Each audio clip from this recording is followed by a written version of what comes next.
Alright, I think we are live. So I'm just running the same build I was running yesterday.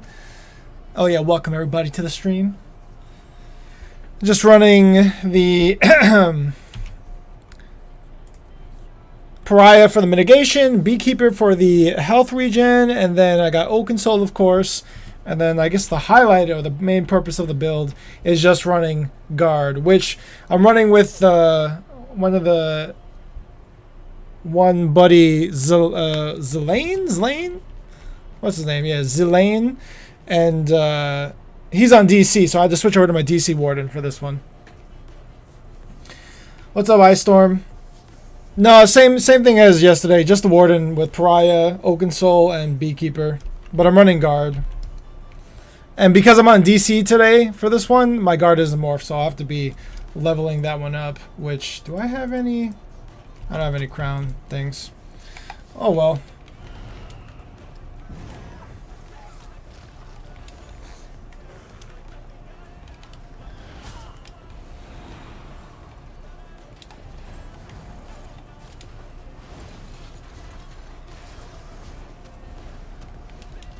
But I could probably run a DK in like a couple weeks or something. Just to test the new Maras. See how that one feels. Because I still haven't done that yet. I might do it on a Templar. I don't know. I don't know yet. I'll probably do it on a Templar now that I think about it. Because I was watching that Is There No One Else video. And he was saying that the Maras still feels pretty good. Like it feels the way it should have always been. Templar healer with extended ritual since Plaguebreaker was nerfed. Yeah, I think a lot of people, because like even with Maras, you think people wouldn't be running it because of the cleanse, but yeah, Plaguebreak isn't really as scary as people normally say it is. It's usually when you die, Plaguebreak becomes an issue, but usually with the cleanse, it's not that bad.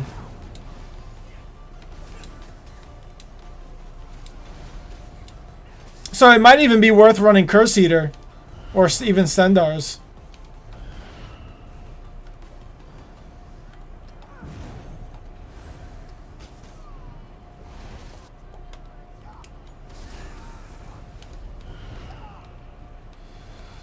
I had 2.7 million healing in BG. The highest damage output in that game was 1.8 million. Yeah, that's pretty good.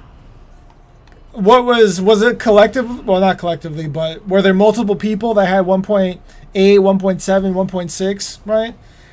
Because it's to get 2.7, it's a combination of, you know, the length of the BG.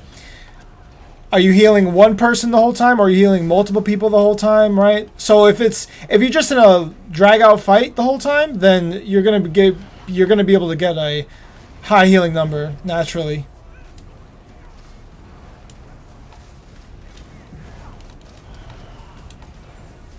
If that makes sense.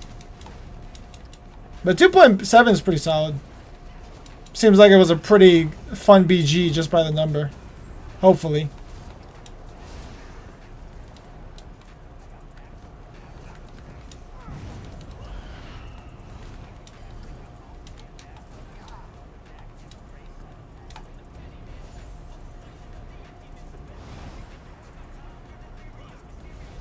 Oh, dude, that dude blocked it. Otherwise he was going to get nuked.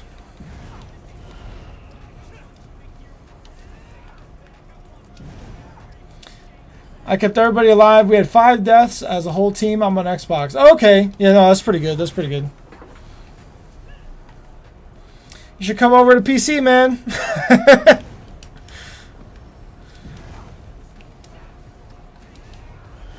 I'm on the list right now to get a PlayStation 5. So hopefully I get the email in like 3 months, 4 months from now saying, hey, you're eligible to buy one. And I was thinking, you know, once I get a console, like, do I want to make a ESO account over there and, you know, grind it out? Probably not, to be honest.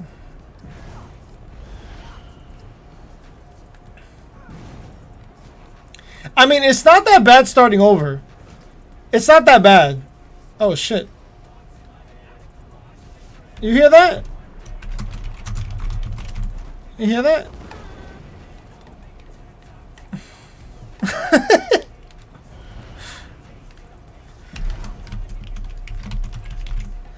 Some dude try to incap us. But yeah, dude, no, Storm, yeah, it's really not that bad starting over. Because I have a EU account that I've been working on since January this year. Yeah, the crafting's not that bad. I've been helping a couple folks out already. Like, Nice Gaming, Kirkhoff. It's not too bad. It's because I get a whole bunch of intricates naturally doing my daily writs every day, so I just, give them to people if they need them. Even I think Vex messaged me like last week or 2 weeks ago, so I've been helping him out. But yeah, no, dude, if you come over to PC and you're on NA, then yeah, just shoot me a message. I'll hook you up. So at least get your crafting stuff to 50 really easy. And then after that, just standard leveling is what you do. Play the game, blah, blah, blah, you know the deal. But, like I was saying, I've been working on an EU account. Ooh, I was literally about to... I almost wasn't paying attention.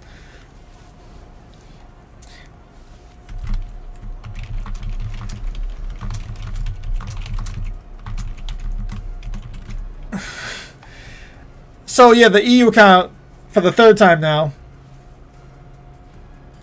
Yeah, once I think ZOS, once they made that announcement at the beginning of the year saying that they're going to revamp Cyrodiil with the new DLC coming out for 2023, I was like, all right, well, Cyrodiil is going to be destroyed and it'll be remade, so let me just get my EU stuff going now in the meantime, because the game is going to be crap until 2023, because we didn't know they were going to fix the servers or anything. So I've just been working on my EU stuff, just a little here, a little there every day. I haven't been doing writs though, because I'm not doing writs on NA and then also doing writs on EU.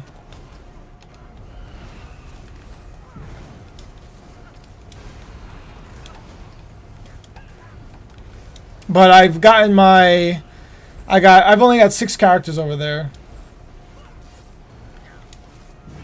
And I have my research almost done on my main character. But that's pretty much it. And all my characters are at least level 50, but my CP is only 200.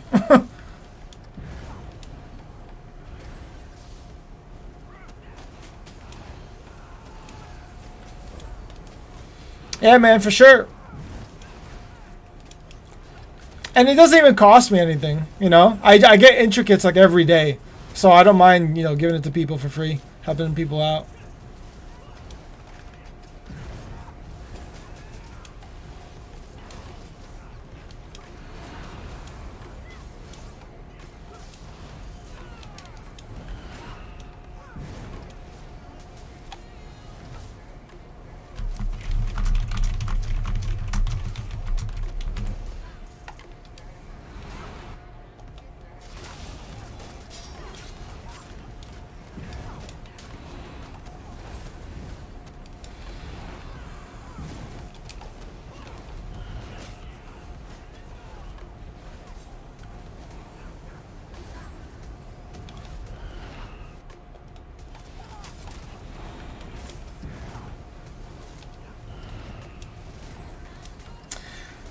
Today I'm running, or I guess the highlight is the guard part, and then after that just Polar Winds, Deceptive Predator, Radiating Regeneration, Echoing Vigor, and Life Giver.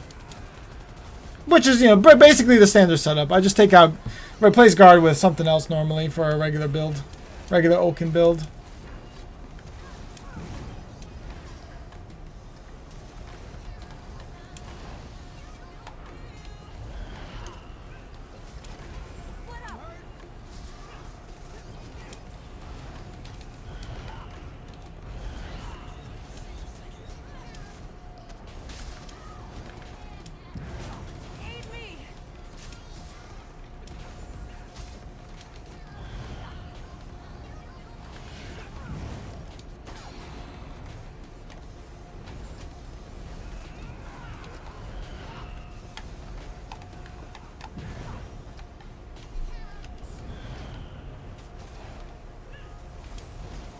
That was cool, Dawnbreaker.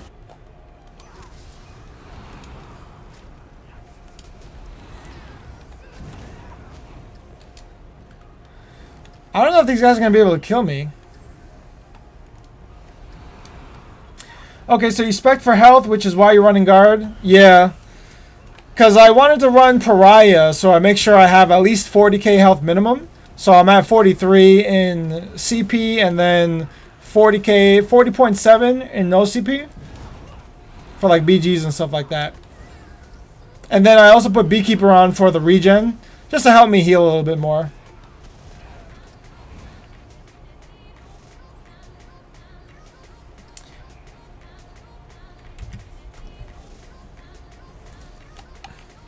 Is Transmutation worth running?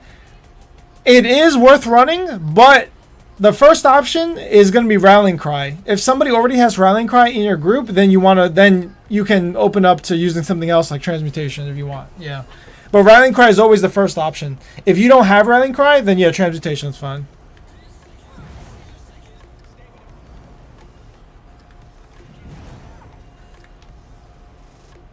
Who are these guys?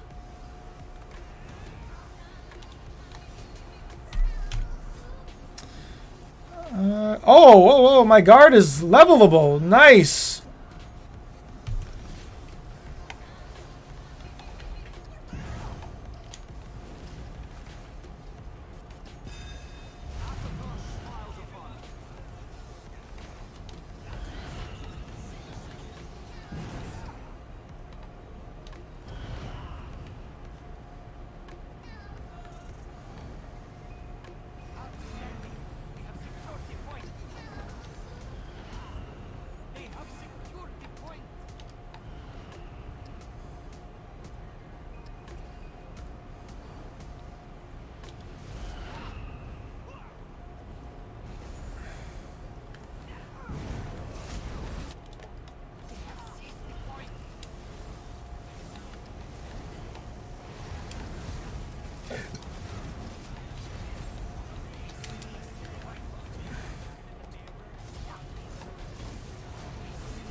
Uh-oh.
I'll be home in an hours. If you're still on, coffee shop, I'm about to close.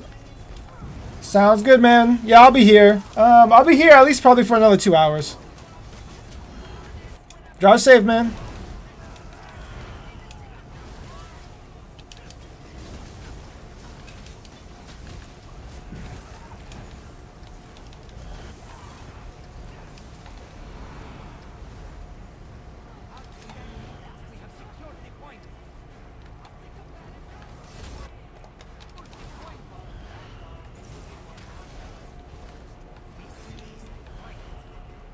Take care, man.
Oh, bye, dragon.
That wasn't that bad.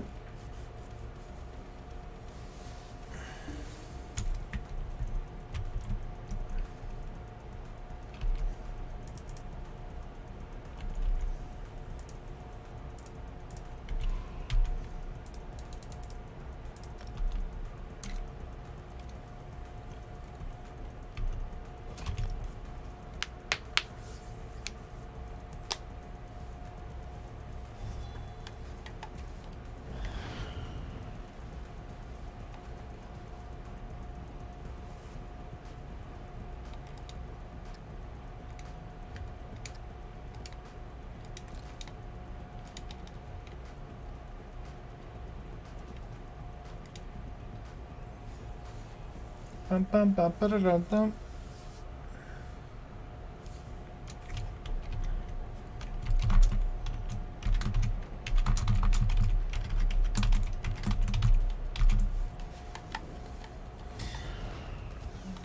DC. Oh, I'm over here now. Oh, damn. Couple of.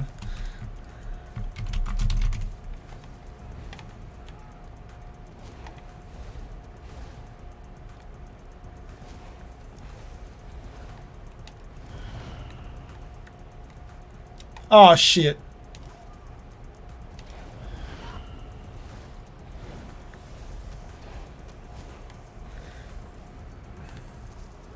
See, I make them mad. How does she...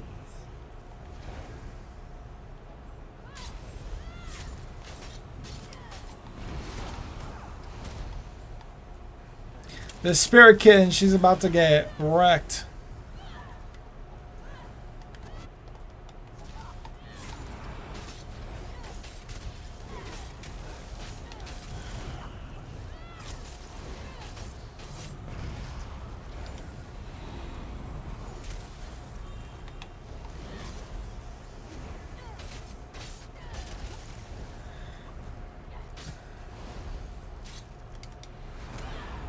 Every time my buddy gets here, I just gotta keep her distracted.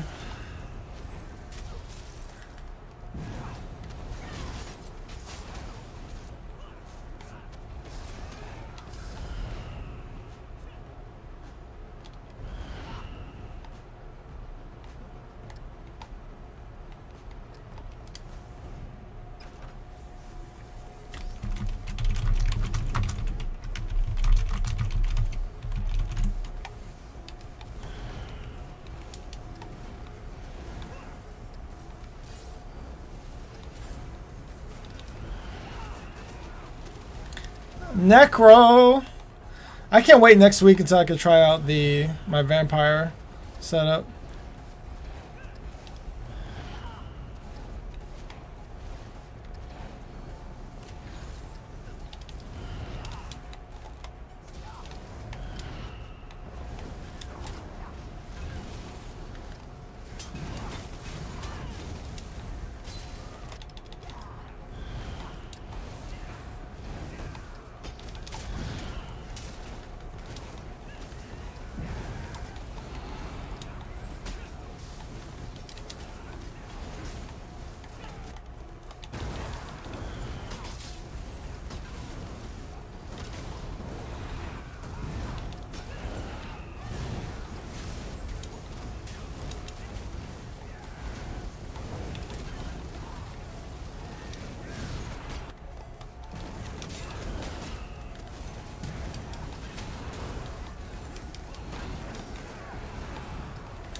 Oh, that freaking trash mob was actually pretty legit.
Where the hell is the thing I'm looking for?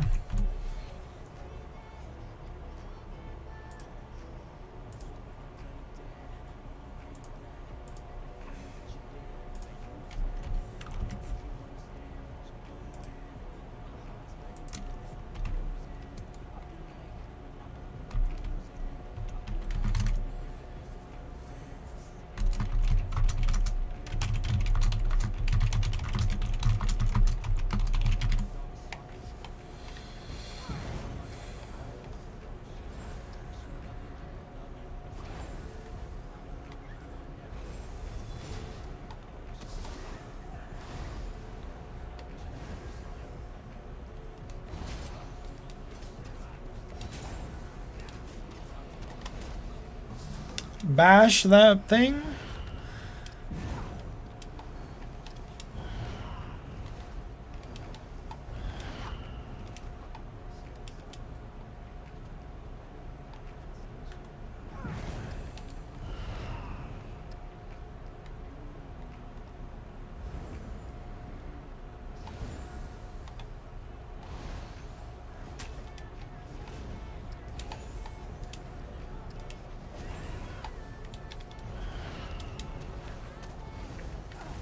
What's up, Black Cat? Oh, you just got the Master Resto? Nice. Perfected, right? If it's not perfected, we don't care about it.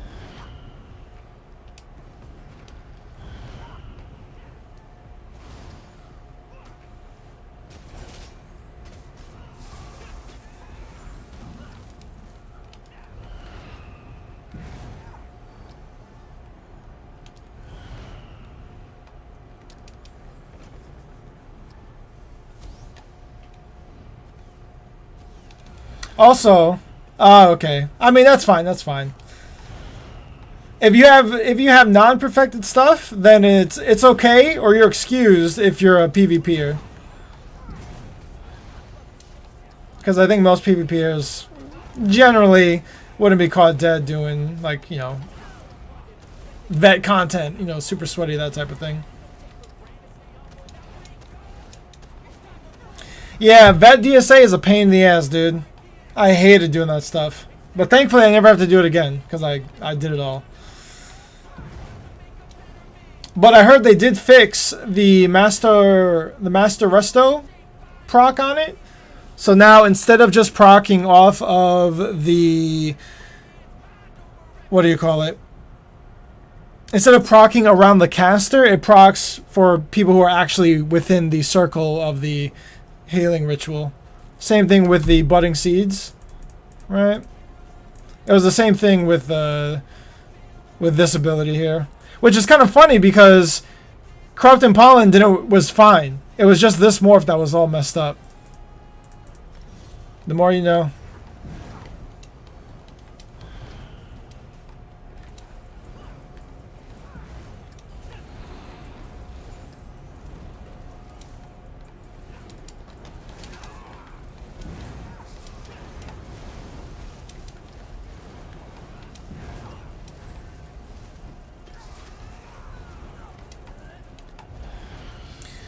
Yeah, I'm trying to think of a build, like, you know, would I ever use those master weapons? I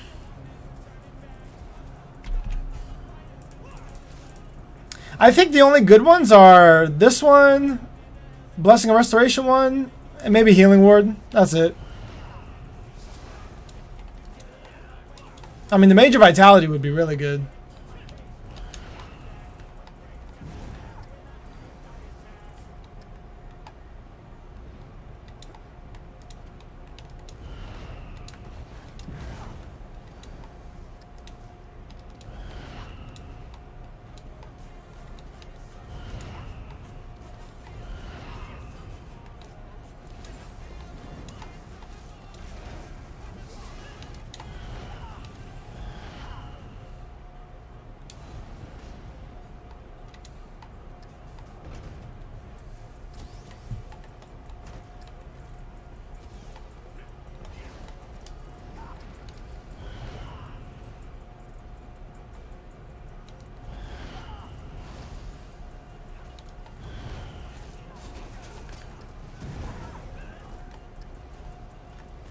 Zivkin? You want none of this?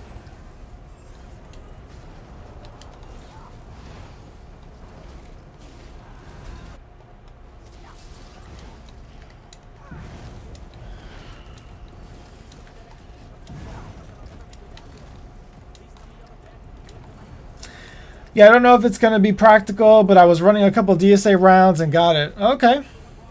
Oh.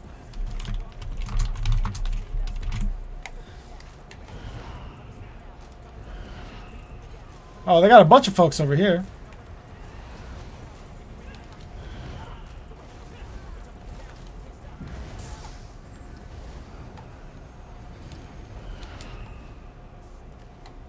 Oh, they scattered, bro. They don't want none of this heat.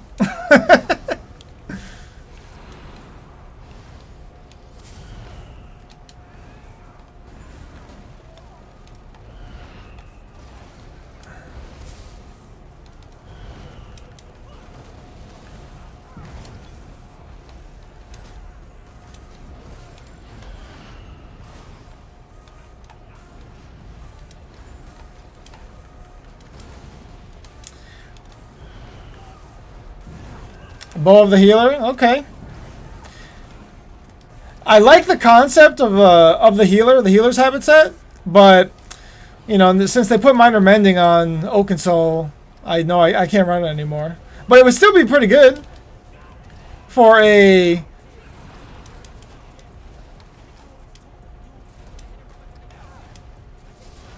It would still be pretty good for a no CP set for a 2-bar build if you wanted more heals. Oh, Norm? I know him. Oh, whoa, whoa, whoa. Oh, no, Zane, watch out. Oh, look at that prediction, bro. Oh, that was legit.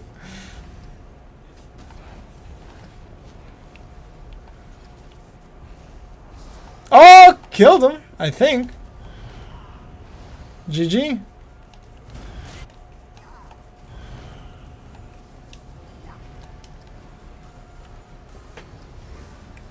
What was that, the 32 minute mark? I should really be... Can I save that? Start replay buffer? Huh. I gotta put that replay buffer on, that way I can clip stuff.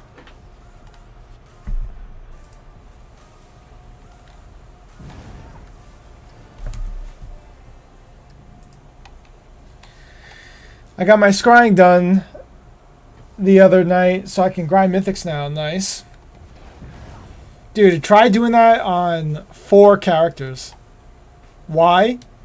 Because I was bored.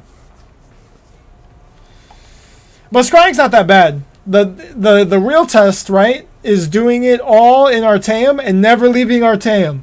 1 to 10. Just Artaeum only. That's the real test. Who's in this death match? Fist of Akatosh. I think that guy's pretty good. I've seen him around, but I don't really remember.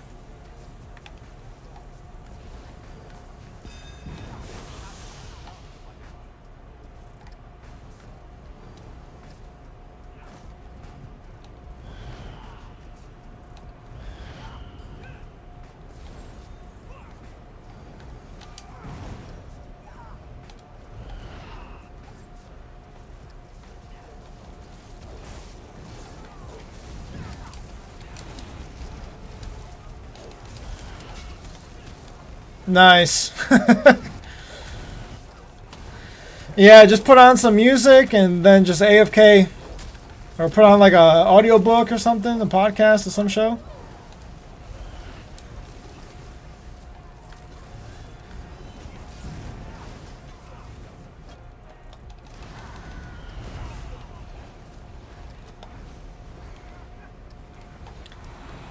Oh my god, this poor guy doesn't know how to PvP.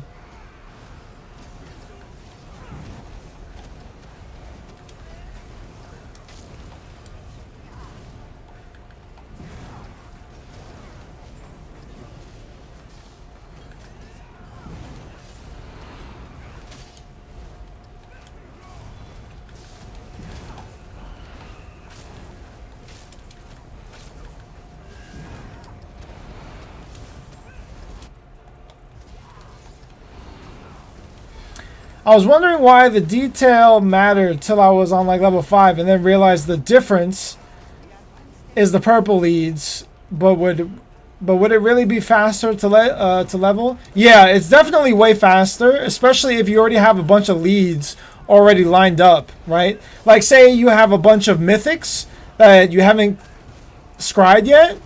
If you save them until you can do them, then it's going to skyrocket your progress. Like ridiculously. So it will go actually faster because the green ones are 1, the blues are 2s, the purple ones are 4, and the mythics I think are like 10. So it's a big jump.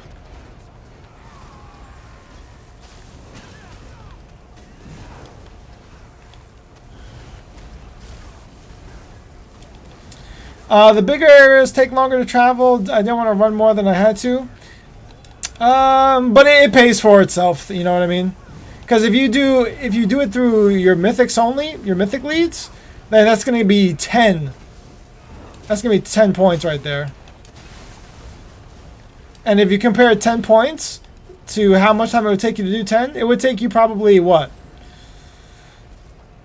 Maybe 15 minutes? Maybe 15, 20 minutes to do 10 greens as opposed to doing, what, less than 5, I guess? Less than 5 to get a mythic one done?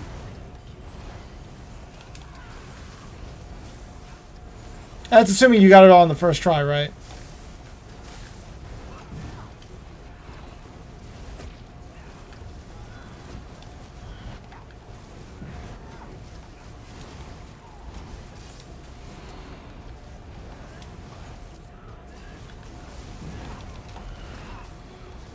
Purple, 4 purple and a few gold leads too. Yeah, yep. Yeah, so if you save those for leveling, I don't know if you did you say your max yet or no? It sounded like you did say your max. But yeah, no, purples and gold, yep. That's the way to do it.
These poor little nerds, they keep getting themselves killed.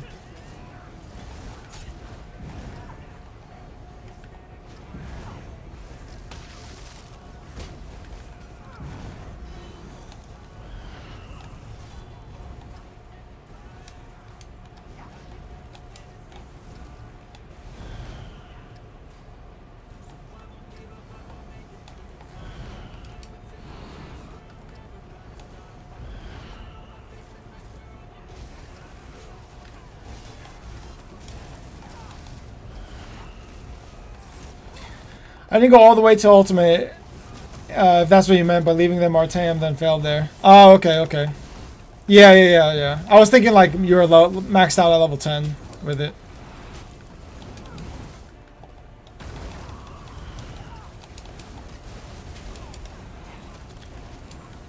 Oh, that guy got blown up. I can only help so much, bro.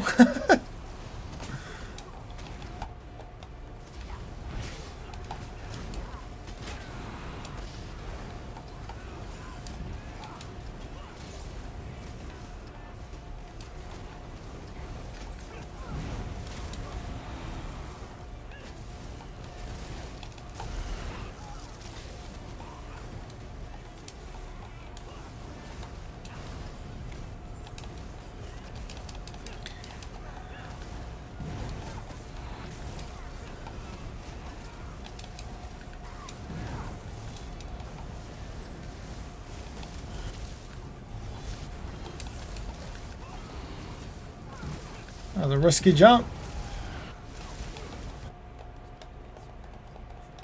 Why can't I break free? Huh. That was really weird. I don't think that's ever happened to me before. Bada Boom Gaming, what's up, man? How's it going?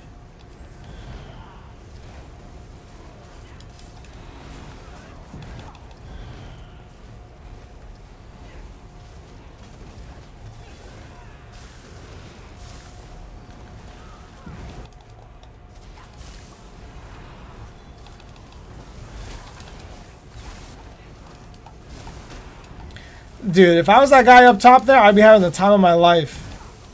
I don't have to jump down and get in there and get myself killed?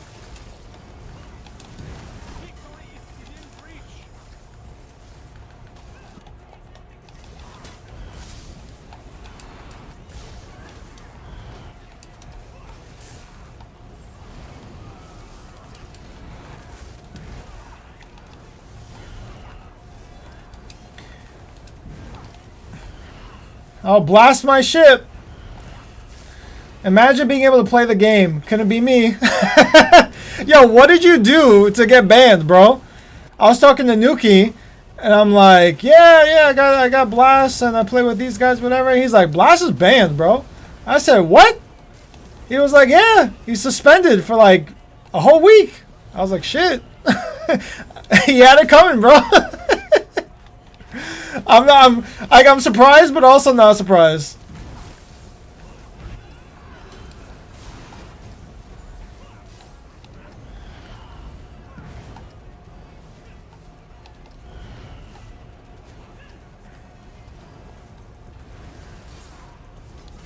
Me, Bug Boom, Big Boom. What's wrong with Blast My Ship? There's nothing wrong with Blast My Ship. That's a strong name.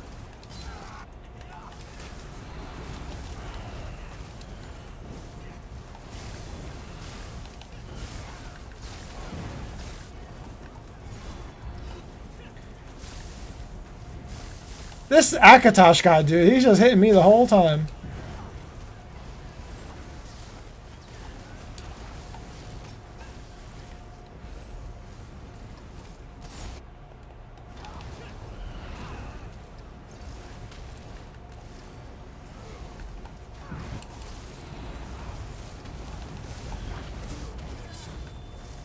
Where's my healing at? 1.1? Fifth Element reference? Fifth Element? I think Blast is like 10 years old, dude. I think that's way before his time. Fifth Element was like, what, 30 years ago? 40 years ago? Oh, Blast My Sock? What's wrong with Blast My Sock? There's nothing wrong with blasting socks.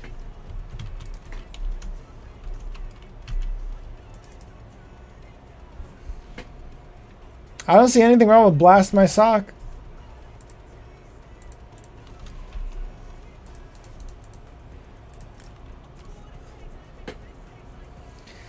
Thinking the next name is going to be Cock and Balls. Oh.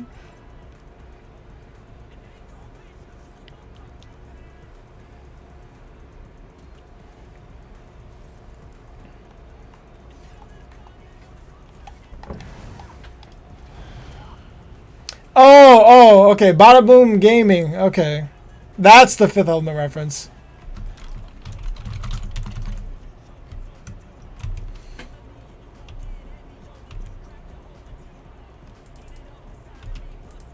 I don't think I've ever seen Fifth Element. I feel like back in the, what, early 2000s, late 90s, I feel like maybe I've seen bits of it on the tube, on the telly. But I've never actually seen it. Maybe it was when it was airing on TNT or something. Fifth Element. That's the one with Bruce Willis, right? Bruce Willis?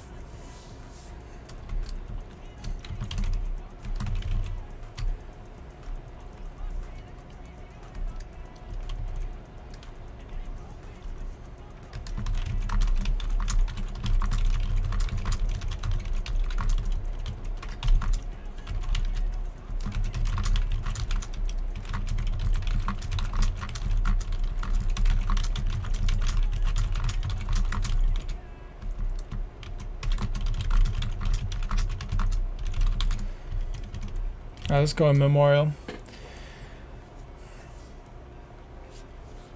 Okay, yeah, I think, what was it? There was like this weird scene. I'm not sure if it was Fifth Element or not, but there was like a part where there was like some girl at like a desk, but there was like some guy underneath the desk, and he was like doing some nefarious things, you know what I mean? Was that in Fifth Element? Or am I thinking of a different one?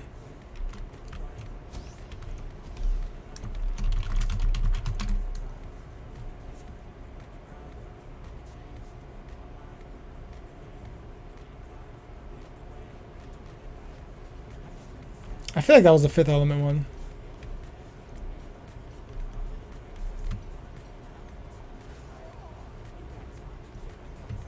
Chris Tucker. Yep, I remember Chris Tucker in there.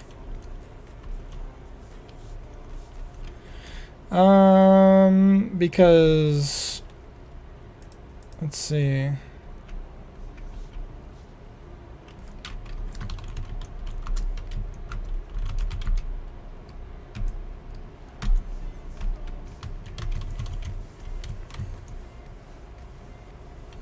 Sounds like Police Academy. No, no, no. Definitely not Police Academy. No. This one was kind of the scene that I'm thinking about is kind of sus. I don't remember the movie though. But Police Academy, that movie was awesome. I remember laughing so hard every time I watched that. Nobody remembers the scene I'm talking about. I don't even know which one.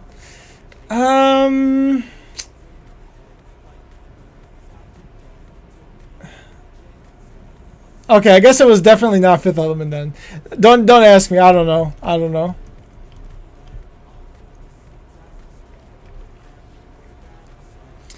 But Police Academy, that was pretty good.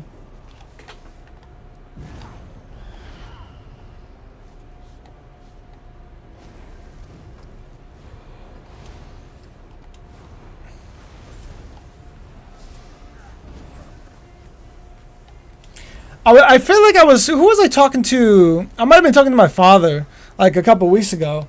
And I was saying that Police Academy, like the Police Academy 1 was great, but then all the other Police Academies after that, they all kind of sucked. And a lot of the sequels, I think a lot of sequels in general, or at least maybe in the past, they're not as good, but the sequels being made nowadays are pretty good. Not all of them, of course, right? But I think most of them are pretty good. Like, they just kind of become even more awesome than the previous.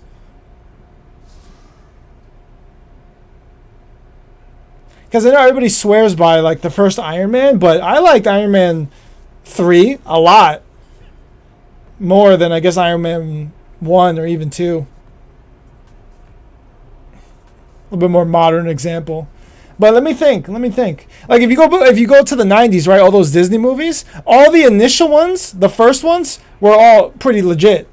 But all the sequels to almost all those Disney movies sucked, with the exception of maybe Toy Story, right? Well, I guess I wouldn't be Disney. It's more like Pixar.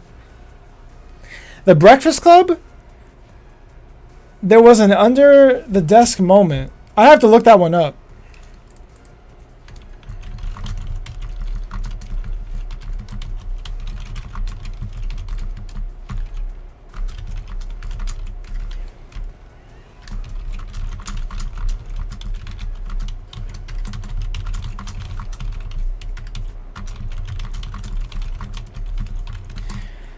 Breakfast Club. That better be true for Avatar 2. I mean, dude, Avatar is so huge that it's probably going to be legit.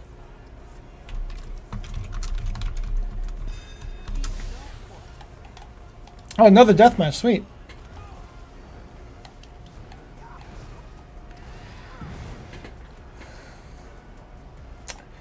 Hey, Bikram. How would you say Mara's Bomb as defensive set? Pretty good or best? Which would be your top choice for defensive sets? So I haven't tried Mara's Bomb yet since the nerf. But I was watching Is There No One Else's video. And he said that it's good. Like you can still survive, you can still play the game with it, but it's not overpowered. But I haven't tested it myself. So I can't really speak on Mara's right now, but that's just what I know.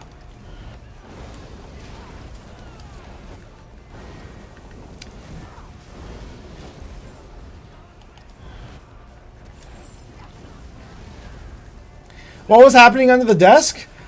I mean, I think he was like... What was he doing? I'm trying to remember when my, I think I was what?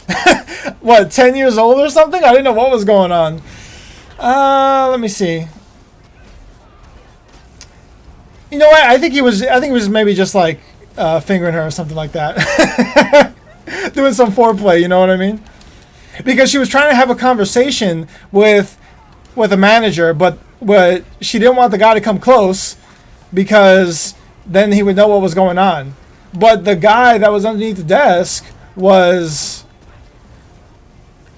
not a villain, but he wasn't supposed to be there. Like he was hiding, and while he was under there, he could see under her dress, whatever. So he might have just taken off her panties or something like that. I really don't remember, and I don't know what movie this was.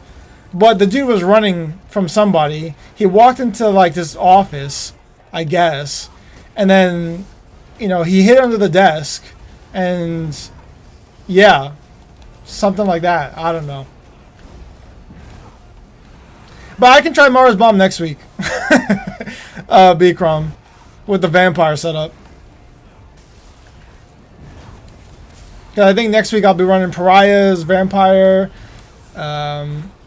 No guard, but I can run in Baras. Well, I was gonna do Pariah, but I guess I can alternate between Pariahs and Maras.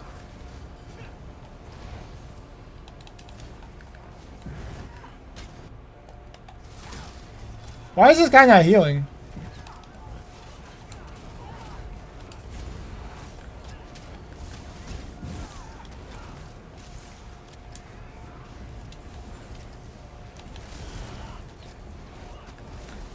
But yeah, because I was talking that movie, I'm pretty sure I'll come across it in the next couple weeks and be like, oh, that was the movie.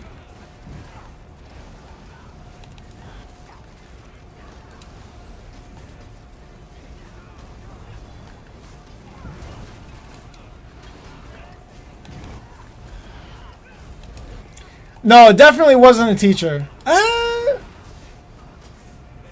Yo, who? Yo, you running Pale Order, bro? Or some weird vampire shit? I hate when people run like the weird things that you can't heal them. Because then, they just... Because their health is low, if I was going to cast an ult...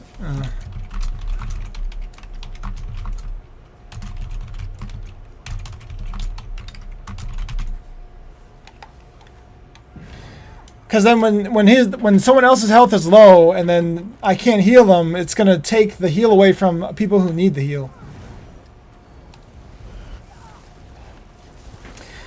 Let's see. So you switched to Pariah from Trial by Fire. By the way, how much mitigation? Oh, one second. 1 second.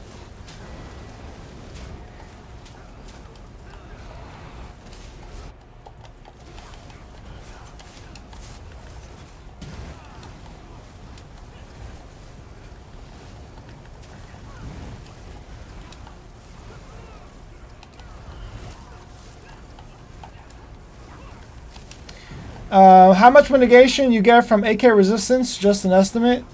I have to look at my sheet. I don't know off the top of my head, but I can tell you. I'd probably say like maybe 30k. Like not 30k. 30% health probably, or maybe like 40% health. But I have to look at my sheet afterward when the BG's over.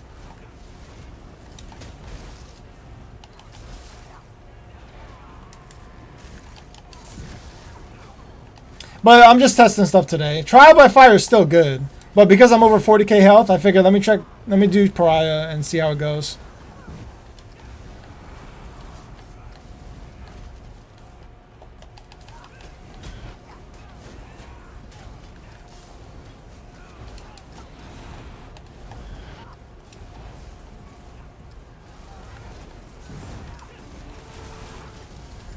I don't know how he's not dying.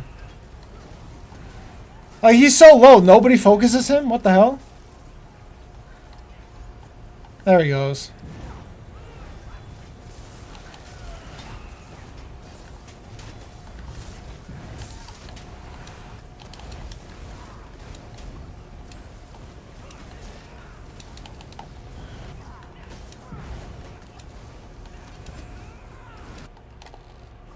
Whoa.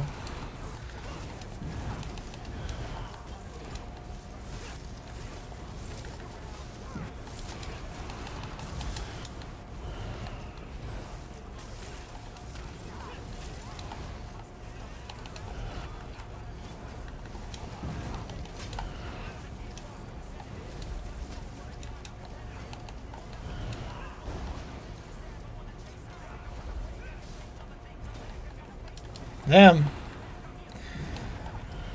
That guy took a lot of damage. It's so silly how much damage you take just from that drop. Oh, loophole? These guys? These were those fools in the on EP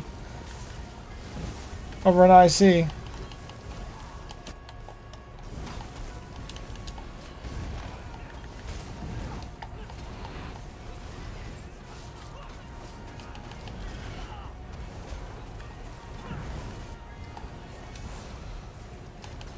Yeah, I'll have to look up Breakfast Club after this, though, just to see. I've never seen Breakfast Club. But if I see some of the characters, I'll be like, yep, that was it.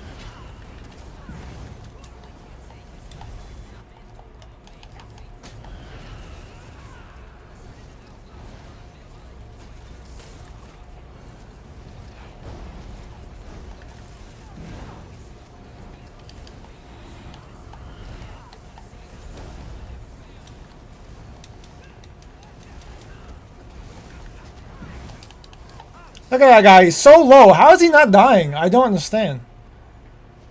But I'm not going to heal him because it's a waste of time.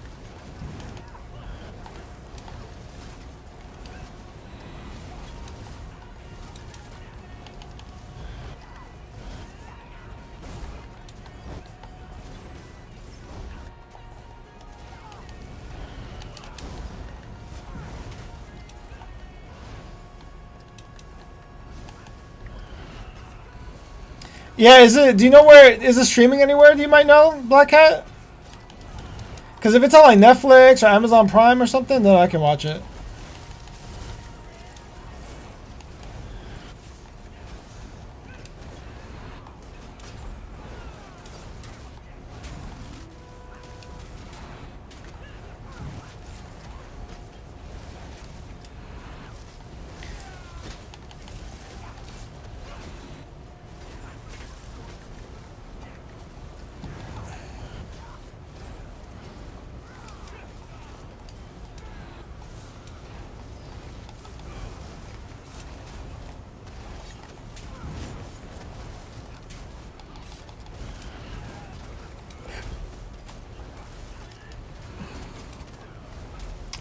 Oh, yeah, cool. Thank you.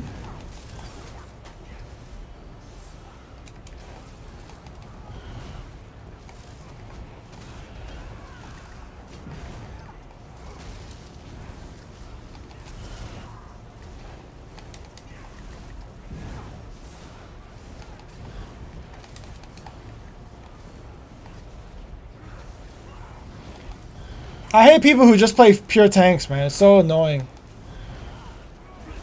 Like, these guys are just dual tanks.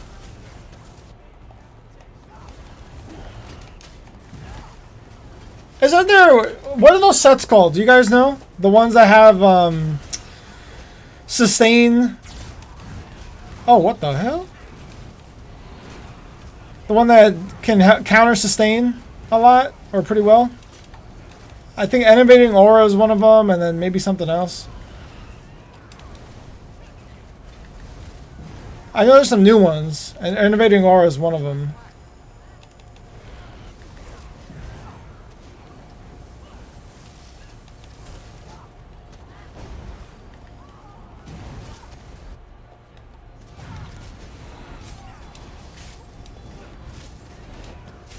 Who's this guy? IB the Ninja? Oh, I know him.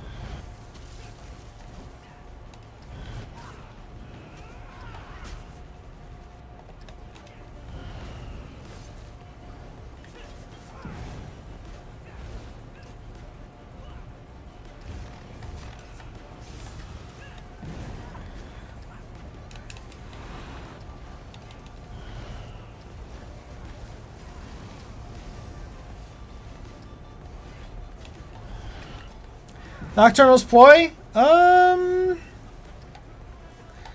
Where's my buddy? Oh, that dude left the BG because he kept dying. So sad. He should have been hanging out around near me, not that guy. Oh, he is? Okay.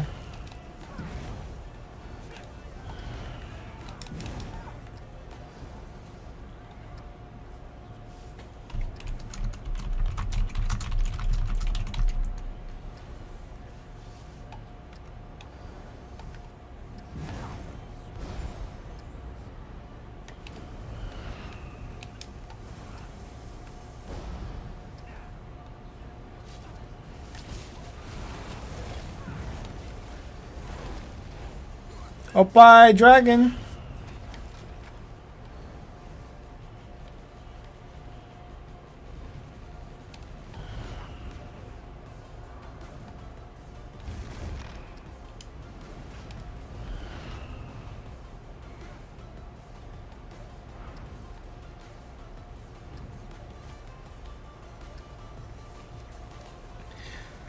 So I decided to take a bath earlier instead of shower because I wanted to kick back and chill on my phone, but my phone was low on battery, so I ran an extension cord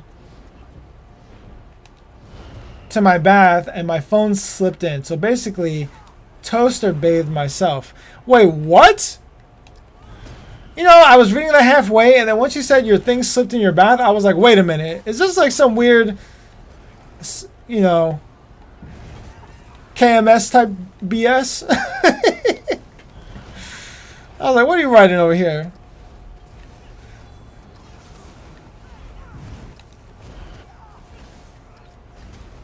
I'm gonna be careful with my words. Don't want to get the stream taken down.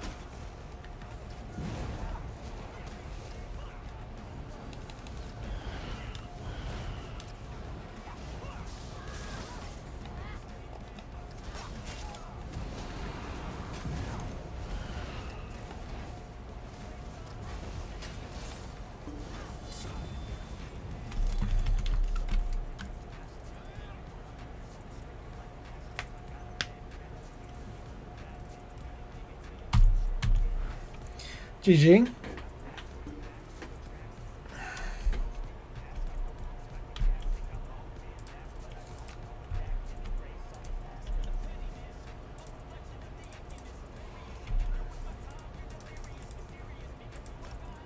Oh.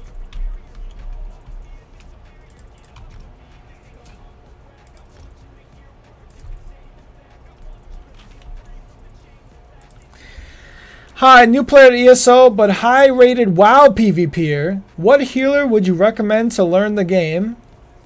Well, welcome, Alex Gibson. Don't need anything noob-friendly. I think I can pick up the game easy enough. Yeah, and honestly, I tell everybody, PvP healing is pretty easy. So, what healer would you recommend to learn the game? Are you talking for PvP or for PvE? I'm assuming PvP.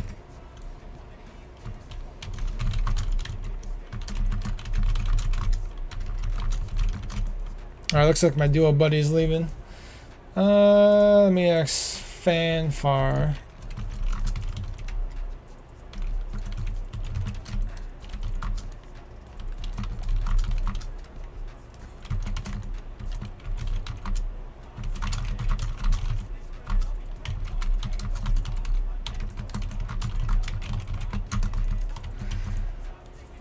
Both, but mainly PvP. Okay. Yeah, give me a second here. I can hook you up. Duo?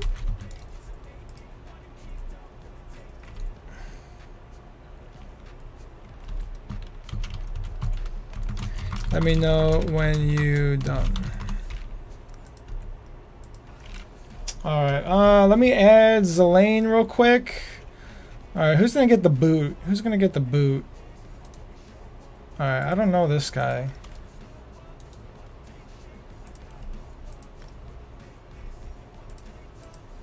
Okay. Alright, so if you're not Warden, you're trolling. That is a very true sentiment. Okay? Warden is the best right now for healing in general, just because I'm on a Warden right now, and this passive right here the maturation passive. When you activate a heal on yourself or an ally, you grant the target minor toughness, increasing their max health by 10% for 20 seconds. So you see my health right now at 39.6. I'm just going to heal myself with radiating regeneration. Now my max health is 43k. That's huge when you look at it at a group context, right? So imagine we had 10 people all at 30k base health, right? Now you're going to heal them with this 10%. That's 3k more health for each of those members. 3 times 10, that's 30k more effective health you just gave everybody with one click of a button.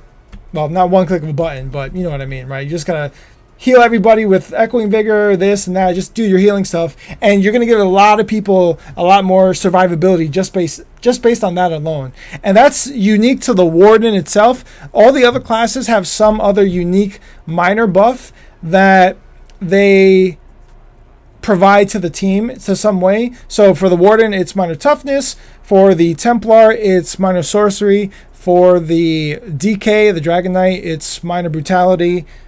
Who else am I missing? The Nightblade does like minor savagery. The Sork does minor prophecy. And the Necro doesn't really have one. I think it does like minor protection, but that's only when you activate the synergy on one of its abilities. Or if you're standing in the totem, then it'll give everybody minor protection. But that's not really nothing. Does Echoing Vigor scale off max health or health? No, I think it scales off your highest offensive stat. I think that's what it is now. So that's one reason why the Warden is busted, but it's also the best healer for PvE because everybody needs that buff, right? It's just going to be huge for the team. And in PvE context, your group size is usually always going to be 4 or 12 people. So 12 times 3, well, not 3, it's going to be more like 2k because everybody runs like 20k health usually. So 12 times 10% is a huge number there. So Warden is always going to be good. And then for PvP, you can either do a 1-bar build or a 2-bar build.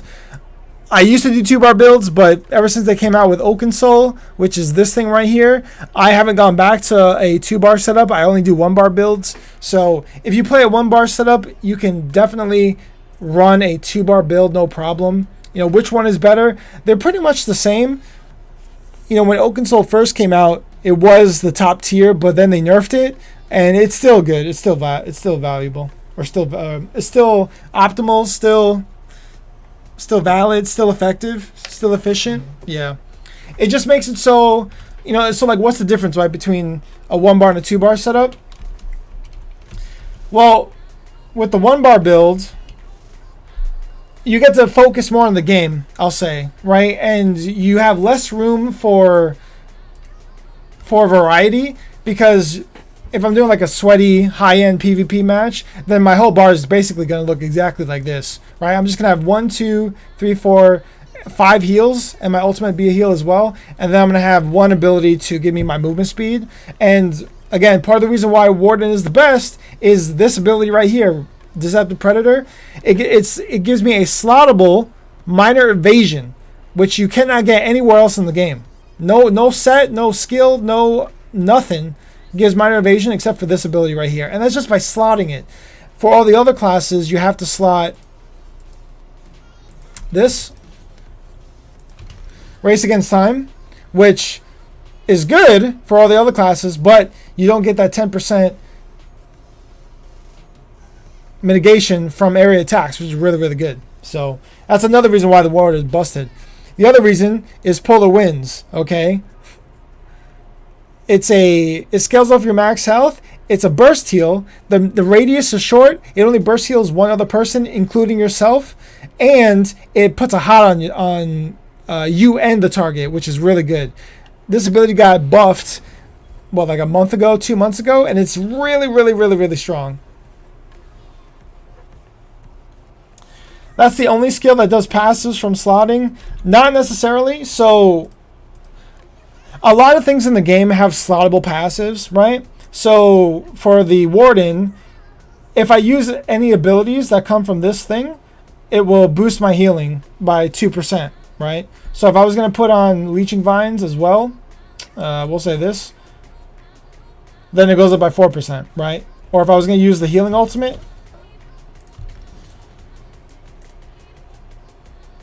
then, you know, there you go, 6%, right? But I would not use this ability.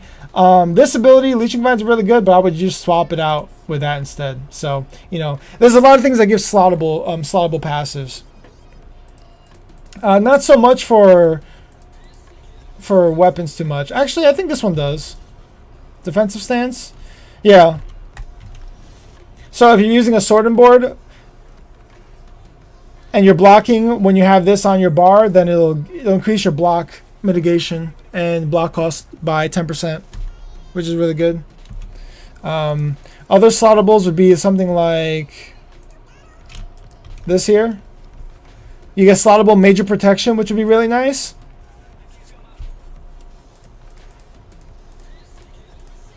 Fighter's Guild ability, major savagery. So increase your crit chance by X amount. Same thing with Mage Light. And other classes have slottables too, so it all really depends. What trait are you running on your Resto Staff and Glyph? So I always run the same stuff on all my Restos, which is pretty much a weapon damage enchant and a powered trait. I always run that all the time, especially on a... need me to swap to AD on my DC at the moment. So yeah, I always run powered and weapon damage enchant, right? Powered just to boost my healing, and then weapon damage to also boost my healing again. Yeah. I was talking a lot. For a 2-bar setup, let me see. Oh yeah, so with the 1-bar build, right, you get to focus more on the game. You know, just focus on healing and doing your thing, right? With a 2-bar setup, you have much more variety with what, or I guess variety utility that you can offer your team. So with a 1-bar setup, let's see. Let me put some of my abilities back. Hold on.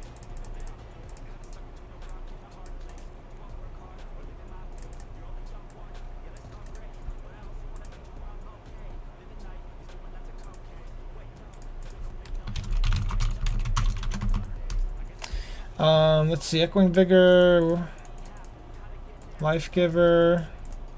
Okay, so for a 2-bar setup, let me just take off Oaken Soul for a minute. I would do something like this, right?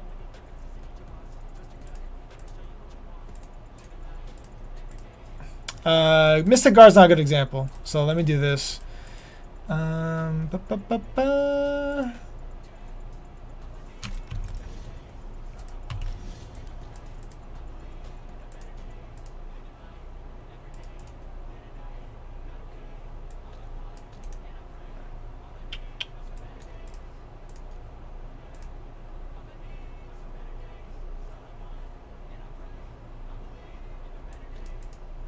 Put this there.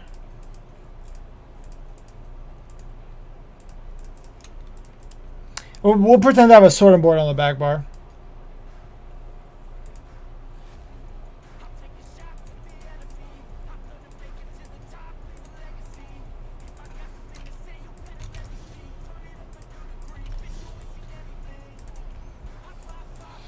And then back bar, do... I'll put that back there. And then for the back bar ultimate,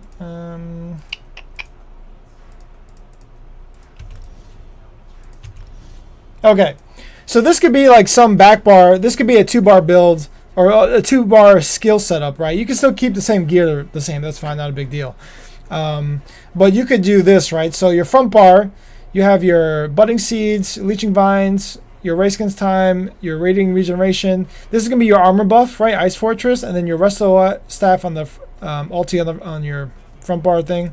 And then for the back bar, Echoing Vigor, Defensive Stance, Polar Winds, Revealing Flare, and Bull Netch. So the way I would do it, right? You know, your buffs that you got to maintain are going to be your Bull Netch and your Ice Fortress. Okay, so what I like to do, everybody does it different, right? You could either put your buffs on the same back bar, right? So whenever you're on your back bar, that's your buff bar. Or you can just do it like I do it. And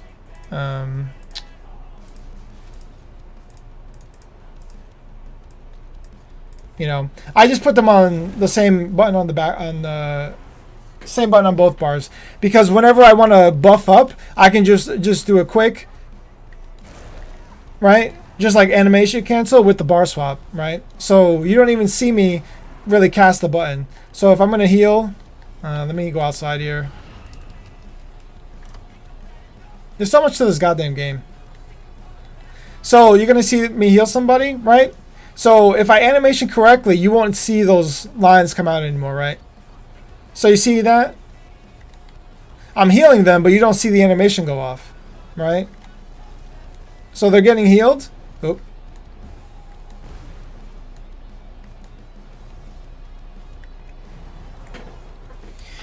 So that would be like, one reason why. So the only reason why I do 5 on 5, right? RB on RB is just for the animation canceling of the ability. And then the way I have my stuff set up, right? My HOTS would just be a, radiating bar swap into Echoing Vigor. And then I put my ground hot there. And then just put my Leeching Vines out, and then I like to have my speed on my wrestle bar so I can move while I'm healing and stuff like that. And then my back bar is my sorting board, so I would just, my Polar Winds is my burst heal. So if somebody jumps on me, and what I would want to do then is they jump on me, hold block, right? Use my burst heal to get myself back up to, to top my health off, and then just kind of get back in the fight, I guess. And when I'm blocking on my back bar, remember, right, when I'm blocking, I get more mitigation on my cost and my block mitigation and block reduction cost. And then also I got major protection, so I'm really, really tanky on my back bar, and I can really throw down the heals on my front bar, right? So that's kind of how I do it. Is healing output the same with Oaken Ring and without? Yeah, it's pretty much the same. Yeah. It's pretty much the same. And, I've done it by comparison with Shoddy, because Shoddy runs 2-bar setup, 2-bar healing builds. I run 1-bar healing builds, and we both played in like a high MMR environment. So it's either I can beat him or he beats me, but there's always context to the situation on why I win and he doesn't, or why he wins and I don't, or why we make out the same, right? It just depends on, what's going on in the actual thing. It's just like the light attack weaving? Yeah, pretty much. It's just like light attack weaving, yeah.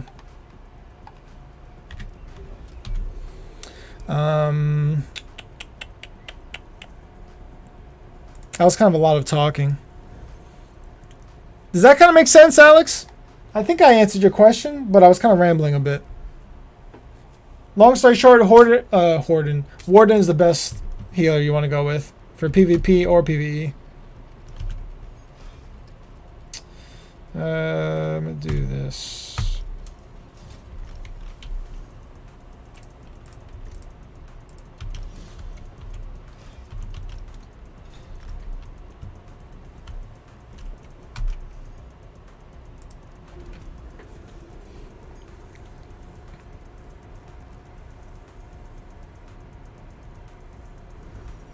Cool.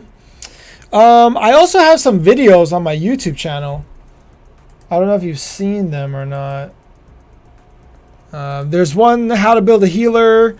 There's I think I did a recent one with the Warden, but the how to build a healer one, that's probably the best one I recommend watching.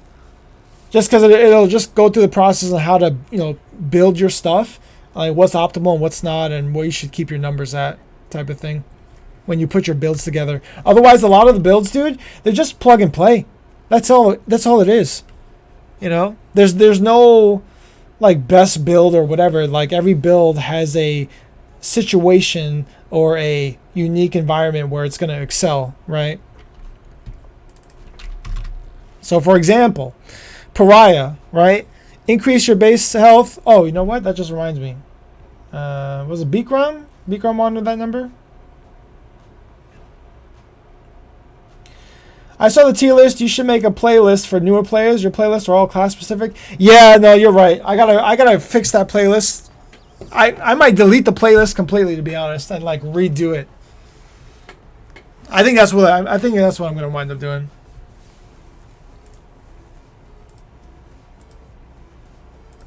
Let me get that spreadsheet real quick.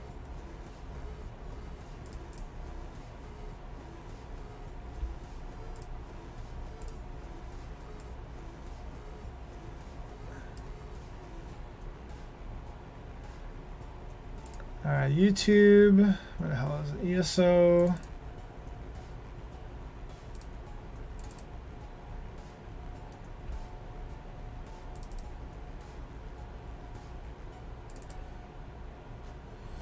Bikram.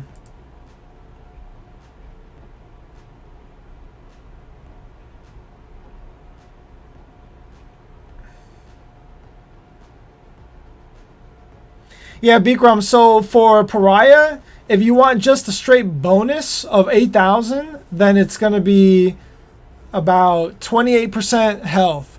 So when you get your health lowered down to 28%, then you'll be getting 8k more resistances from Pariah. But if you want the 8k resistances plus, or if you just want 8k total from Pariah, which includes the 2 lines of armor that you get there, then you're going to get 8k at about 66% health. Assuming you're still in here.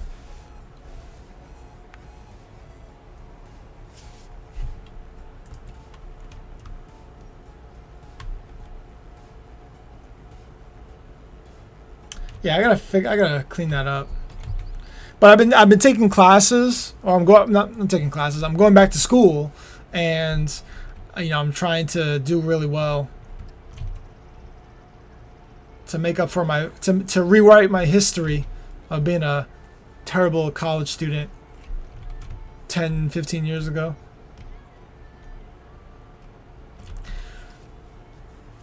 So I don't really have too much time to devote to the YouTube channel. Aside from streaming Friday and Saturday nights, which I kind of like doing. But I guess I could do it during the weekday.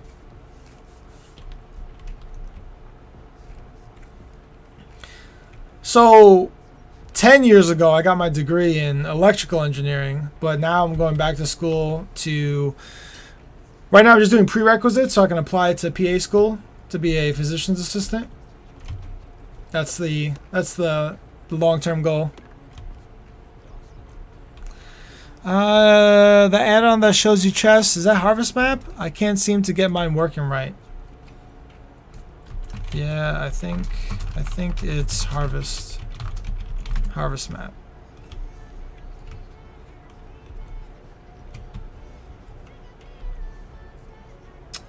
Harvest Map.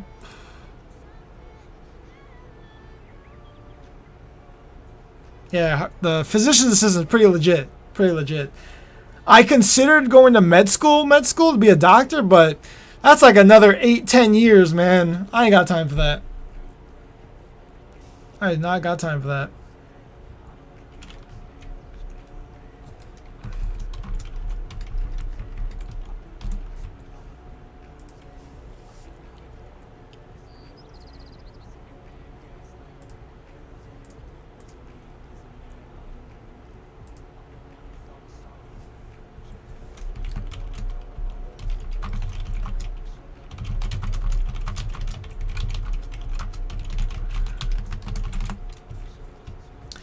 I have the same story. Did horrible 10 years ago. Now looking at law school. Nice.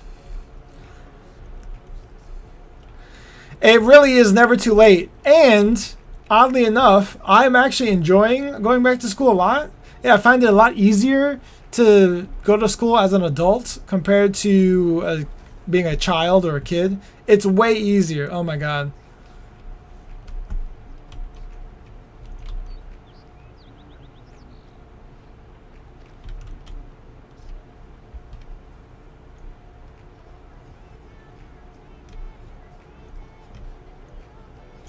I was talking to my professor a few weeks ago, and she was like, yeah, no, it's very common for the adult learners to be the best students because they're not bullshitting around.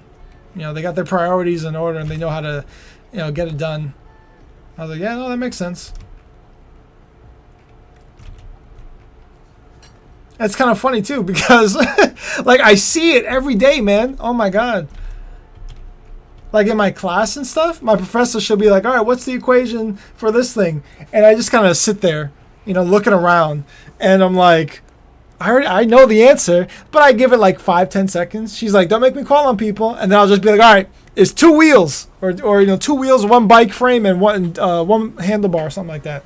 And it's just an analogy for a chem equation to help these kids learn stuff. And it's just like, God damn, dude. It's like nobody reads the textbook before they go to class. Nobody does any of the practice stuff. Yeah, we don't deal with peer pressure at 30 years old. Exactly, bro.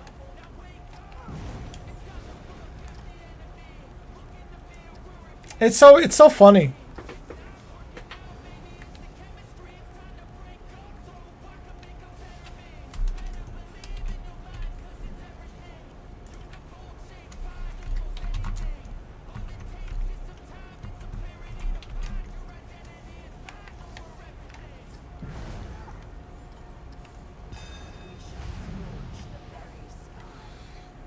But I do like it.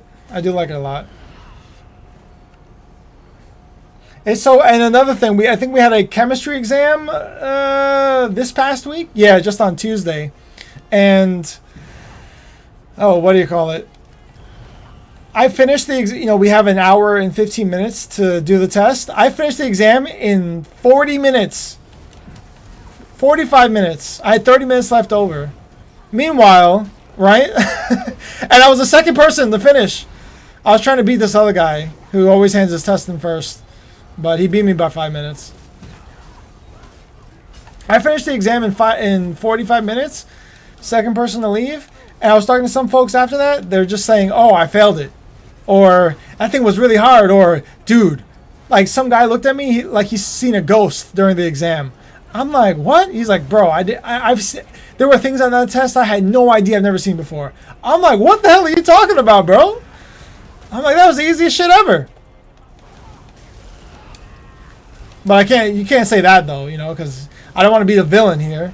But I'm just like, "Oh yeah, no, I thought it was all right." There were some things I didn't know. Obviously, I'm lying just to make them feel better. But gotta be humble. Gotta be humble. Gotta be humble in person. But I'm just talking online, talking on stream, so I can say whatever. I think more people should be encouraged to wait until 25 or college instead of stuck with debt at 18. I would agree to that statement. Because if I'm honest, dude, like I have way more maturity and discipline now compared to, my 18-year-old self.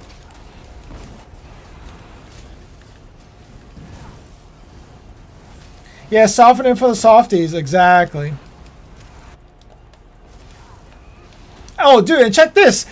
I am the only person that goes to office hours every week. Oh my god.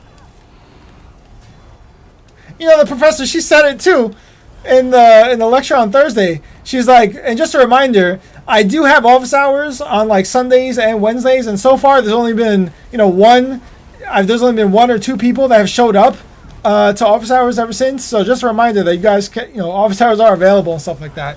I laughed, not out loud, but just in my head because I'm the only one that goes there.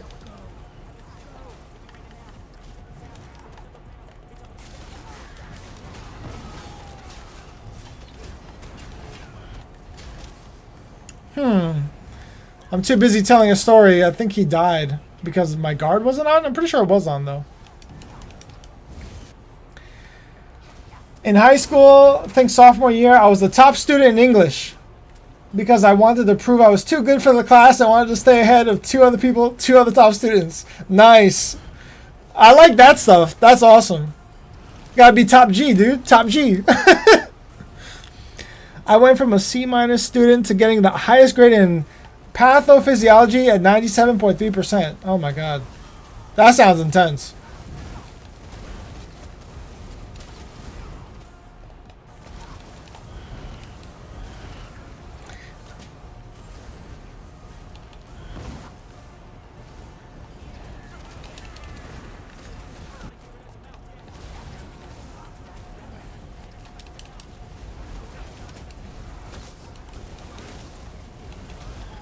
What build should you level for the Warden? So, in terms of the build, when you're leveling, you want to level as like a DPS. Okay, that's what you want to do. You want to level until you get to like CP 160. But I think you already have characters that are CP, right, Alex?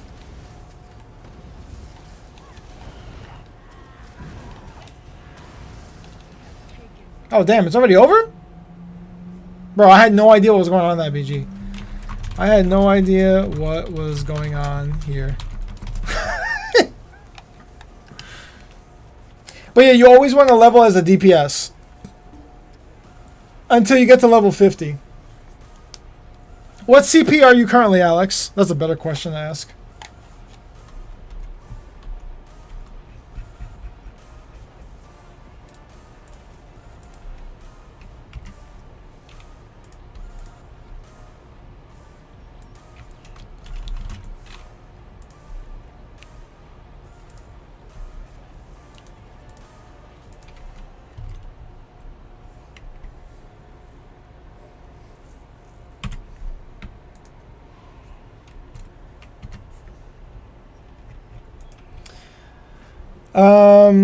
I'm new. Okay. No CP. Copy. Yeah, just didn't know if you thought Stam or Magic would be better. It really doesn't matter necessarily, because I've got two, I guess, leveling builds. Not really leveling builds, but that I use. I had a 2.1 for my BA, and look at me now. Some teachers were telling me to drop out of high school and college. God damn.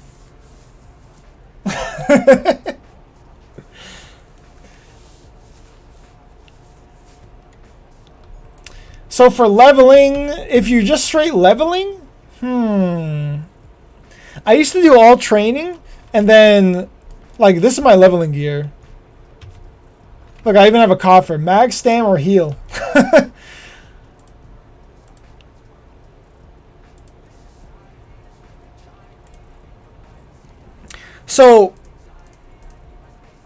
So for my stamina, I wouldn't say leveling. It's more like, okay, how about this? If you're leveling, just whatever you're using, just make sure it's all training, right?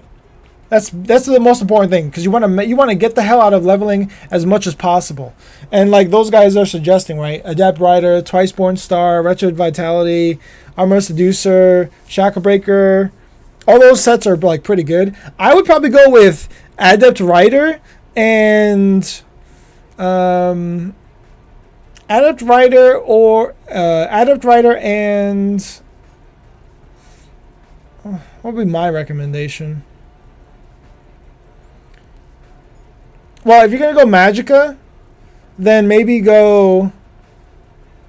I'd probably say Seducers, to be honest. Not Seducers. What the hell is that set called? Julianos. Yeah, I think that's what I would say. Definitely Adept Rider, and then the other one could be whatever the hell you want. Honestly, like some craftable set. Oh, you know what? Do this. Do Julianos, not Julianos. Do Adept Rider and Order's Wrath. There you go. And then that way you could run Magicka or Stam. It doesn't matter. I guess it will kind of matter, right? Because if you're gonna do 5 heavy or whatever, right? You mix up your sets. But I would just do 1 heavy, 3 medium, 3 light. That way you're leveling all 3 just in case.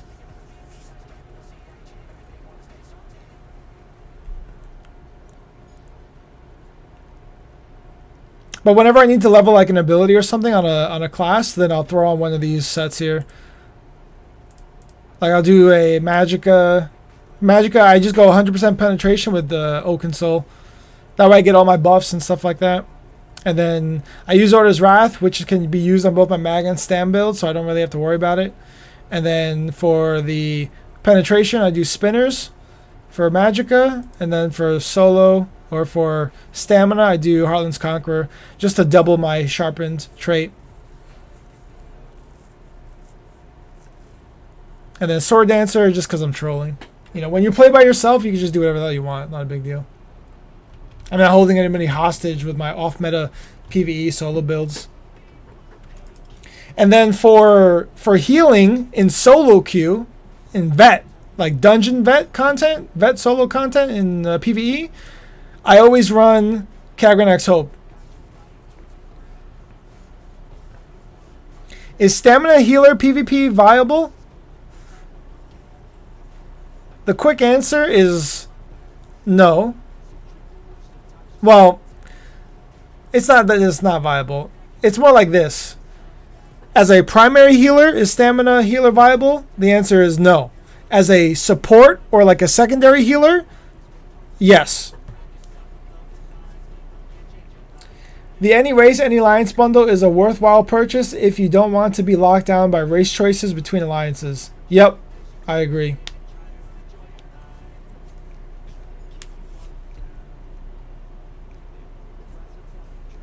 Four-man, I run SPC and Powerful Assault. Yeah, so for four-man content, which is kind of like any of the dungeon content, if you're solo queue into the queue whatever, you know, I don't bother myself or waste my time trying to buff people that I don't know. Okay? Because you can put all your time and effort into giving them like 1,000 or 800, 700 spell damage, weapon and spell damage, but they could be complete ass. You know, they could be complete garbage. They can't DPS worth a shit. So why are you buffing their weapon damage by 1,000 when they don't even know what to do with it?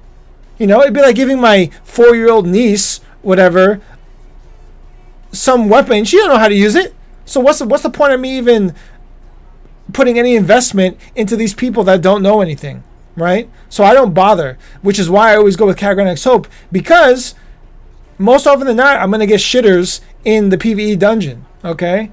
And in vet content, people are going to die, and they're going to die a lot. And that's why I use Kagran X Hope, because I'm going to be able to use the resurrection speed, right? 25% decreased time to help get them back in the fight as possible.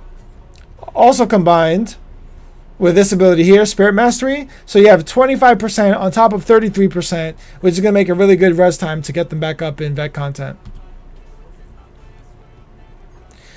There are not enough stam heals in the game, I think. Maybe for 1 bar, but not 2 bars. I just wanted to make a primary healer stamina build. Yeah, unfortunately, the stamina setup would just be something like this. Let me take this off.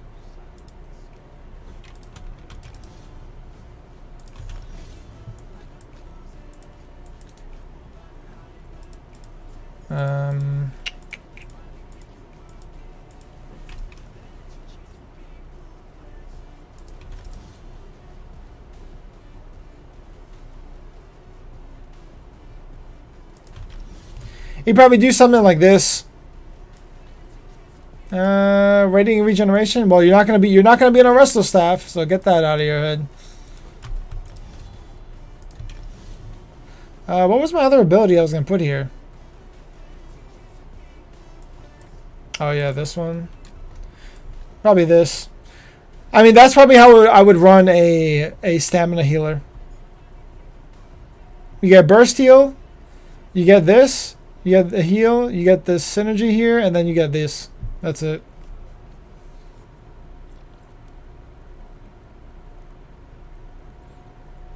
Yeah, so Templar is really good if you're going to solo queue with Kagran X Hope, because that resurrection speed is going to be damn near instant.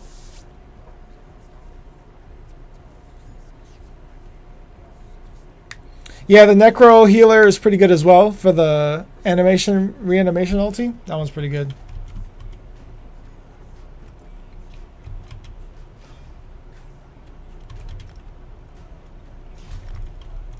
Isn't there a morph for Lotus Blossom stamina? Lotus Blossom stamina? Oh, no, they changed it, Death. So what they did was they made them both the same, but now Lotus Blossom, it just lasts for like a minute, but you can only heal 1 person. And then this one is, you can heal 2 people, but it's 20 seconds. So that's pretty much it.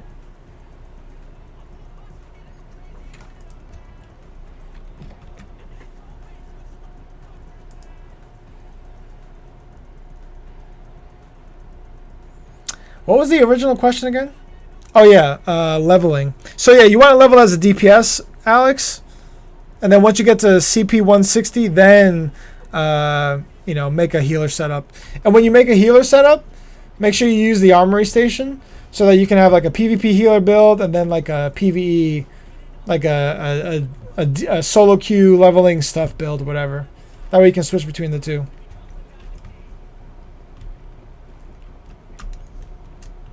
And also make sure you get a companion too.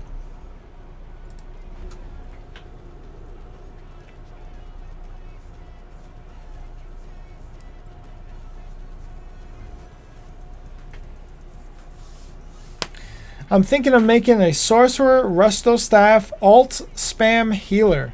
What?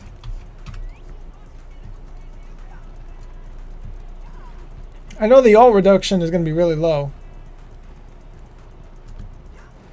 So what build is that going to look like, Storm? I already have a couple ideas that come to mind.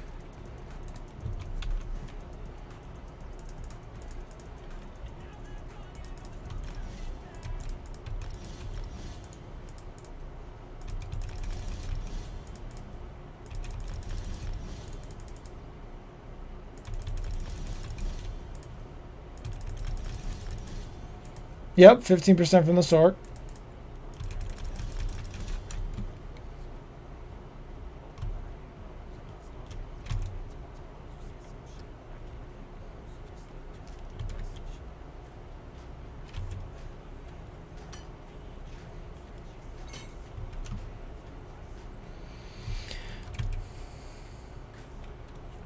Yeah, I like the alt gen on the DK better than the Sork, just because of the Battle Roar passive.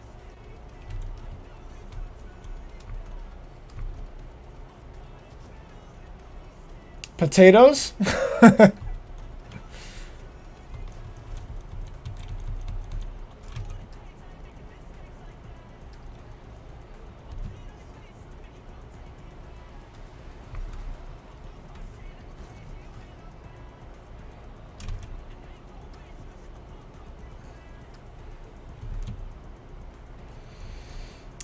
Just for the Battle Roar passive, because when you use your ults on a DK, you get like almost full resources back every time. So it's really, really good for sustain.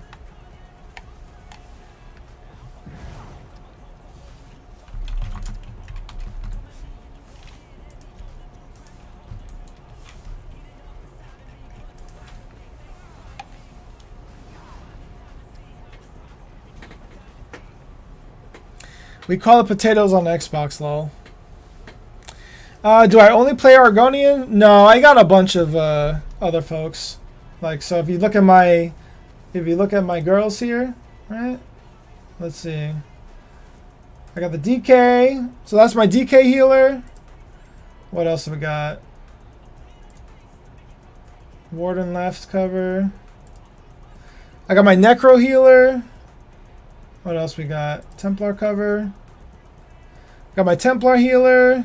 I got my Nightblade. Let's see. Sork. Let me cover these girls up. Hold on. DK. Templar. That's the Necro. That's my Nightblade healer. That's my Sork healer. So I got like all, they're all covered through all the races and stuff. I think I have all race healers except for Orc, because I'm not really attracted to orcs. Just not my thing. Just not what I'm into,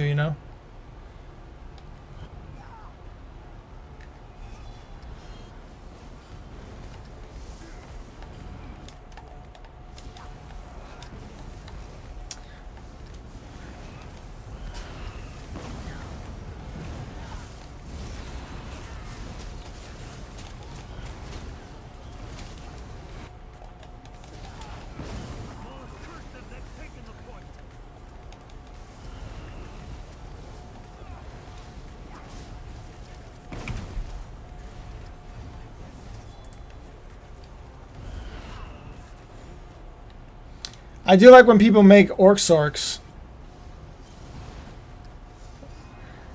Just call me Orc. The Sork Orc.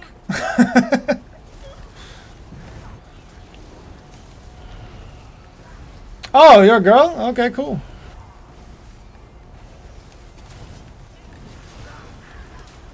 Oh, Storm from X-Men. Oh, okay, cool, cool.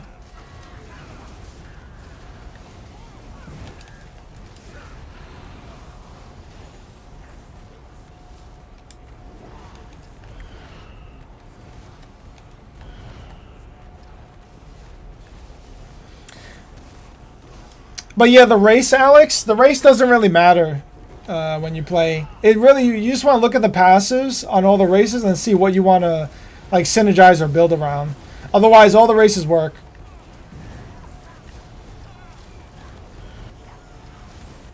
They're all going to have like, think of it like a different flavor. So if you want to make like a potion build, then you want an Argonian. If you want to just boost your heals a little bit more, Argonian is another good option. If you want like something with sustain, then the Breton or the Imperial is going to be good. If you want alt gen, then the Imperial or the Nord is going to be good. If you want tankiness, then you want the Nord. If you want to do some like actual weapon damage or spell damage, right? Then the Orc, High Elf, or the Dumber are going to be good. If you want stamina sustain, then you want the Red Guard or the Wood Elf, right? So it depends on like, you know, what you want to do for your setup and everything.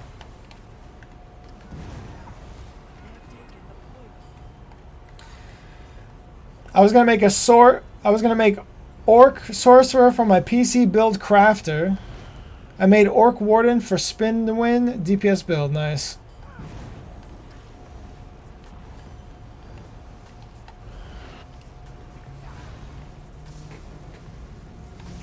Yeah, I think all my characters can do like DPS. Not like real DPS, just like solo DPS. I still have my High Elf Sorc.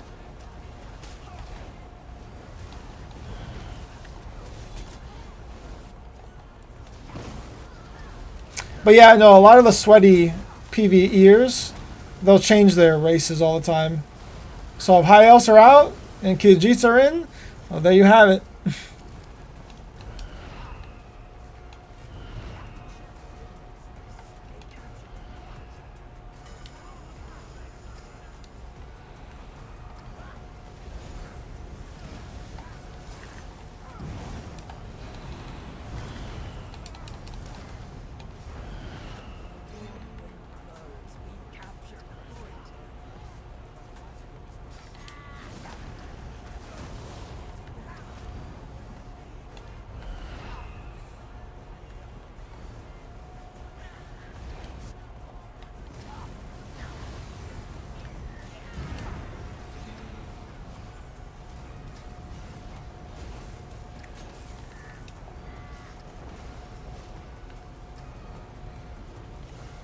Yeah, I still got my Khajiit Necro, but I haven't touched it in a while.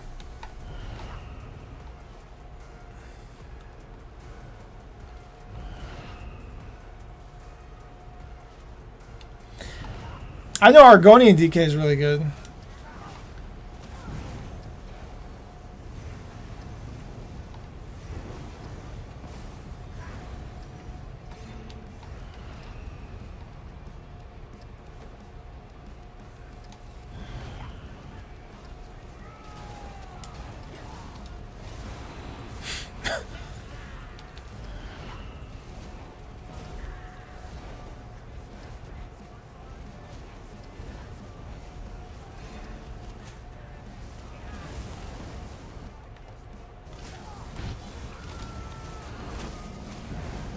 Block the Dark Convergence.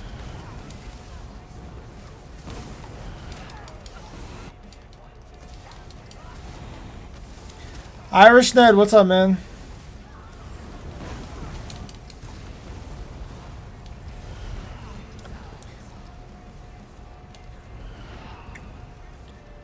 For DPS PvP, I like either Imperial or Breton. For my PvE DPS, I go Dunmer or High Elf. Block the Dark Convergence.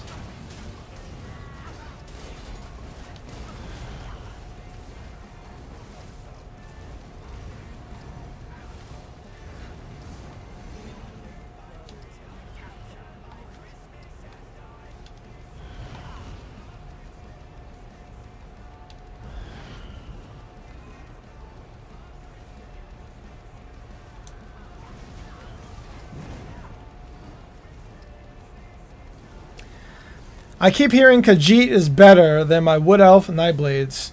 Well, the thing with the Khajiits is that it just makes sense to play Khajiit as a Nightblade.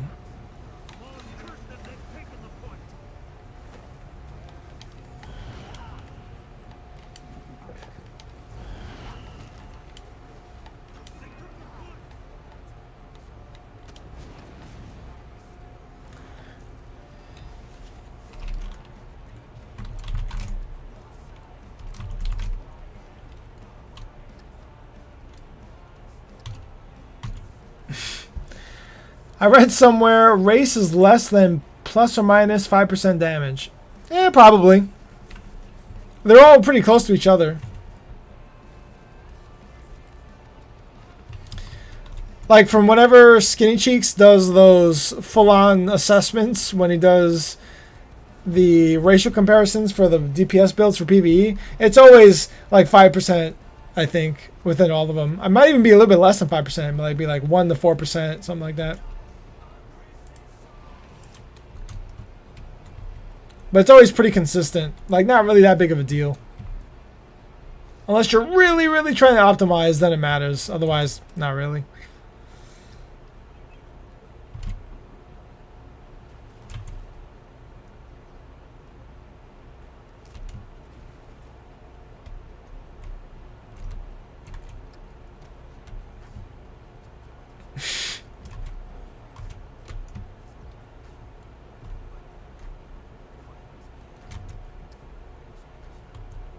Yeah, min-maxing, yep.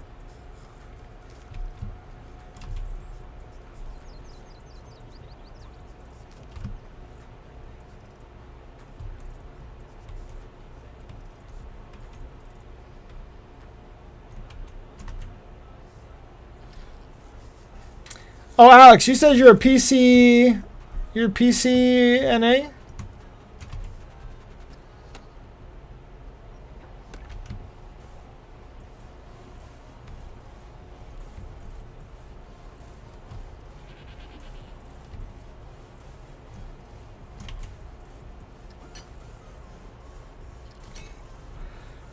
That's true. They won't even let you in. So it doesn't even matter.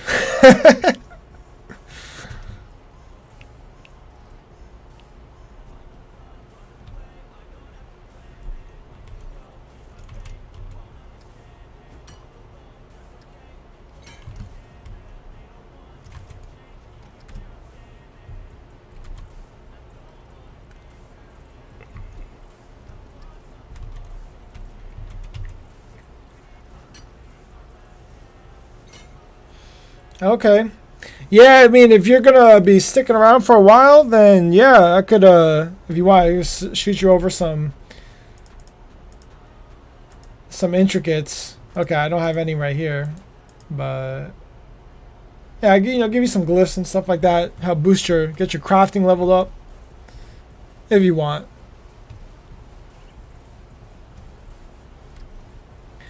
So you can turn a wood elf into a bomber? Yeah, you could. You certainly could. Yeah, remember that guy Grim Hollow? I think he was one of the best Nightblade PvP DPS guys, and he was a Wood Elf. He was really liking that stamina sustain that the Wood Elf gave for Nightblade gankers.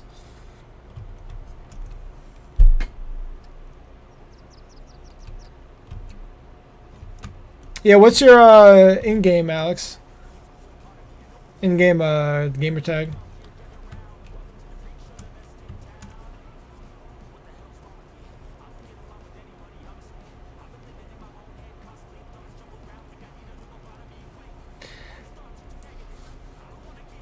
I had people ask me for proc footage. I'm like, how? I'm a healer. Lol.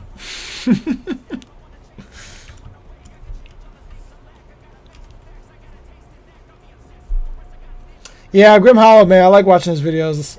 It was really cool. But now I like watching Malcolm's videos. Pretty entertaining.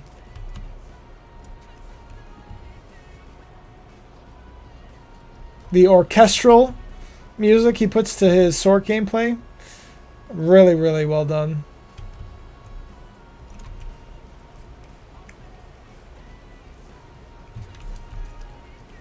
Are you online right now?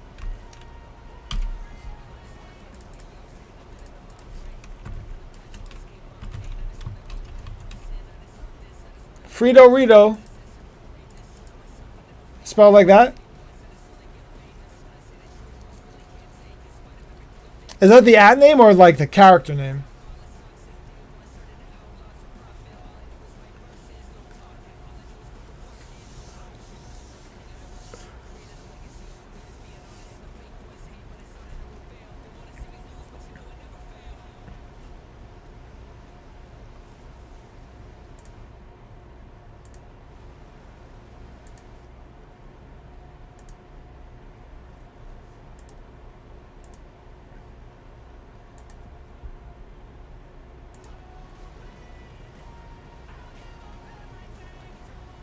Oh, okay, yeah. So it only works, I think, if you have that name.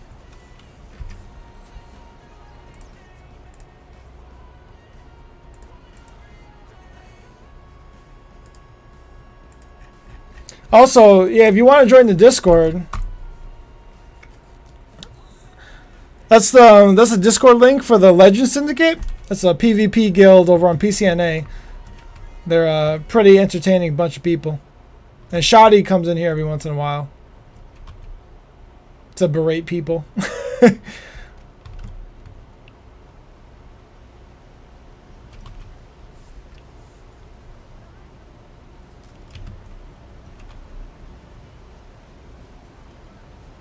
But yeah, if you want to join the Legends Syndicate Discord server, and then I can talk to you on there.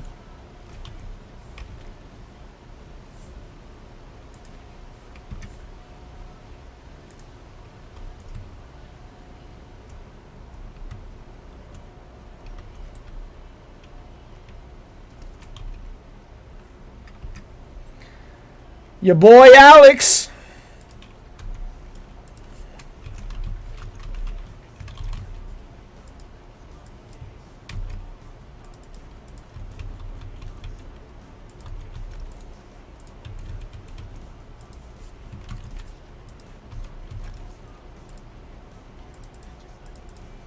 Alright, just send over some glyphs for now.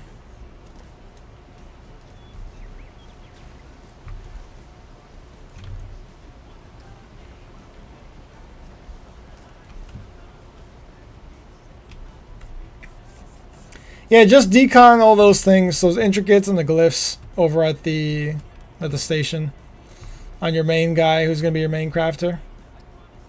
I've got 18 main crafters, so it's not really that big of a deal. Casual flex.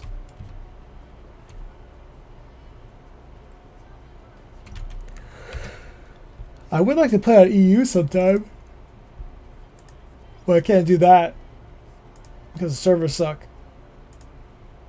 Appreciate you, bro. No problem, man.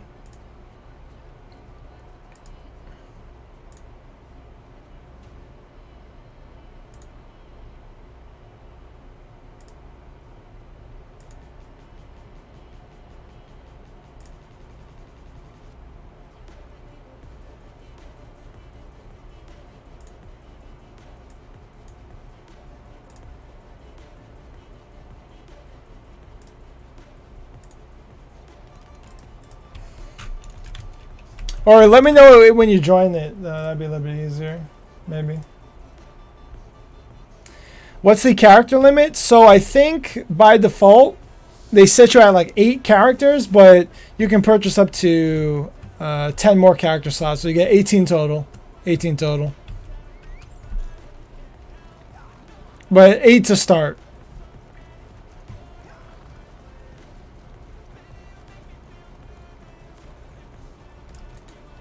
Dude, some people, they just get by with just freaking like 3 characters or like just 1 character, which is like insane.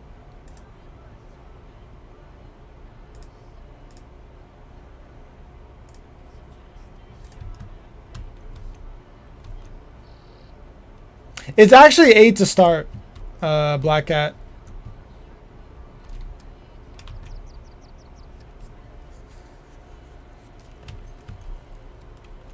And if you want to test it, go make a quick like log in, but then change your server to EU, and then go check what your base is over on EU side, and it should be 8.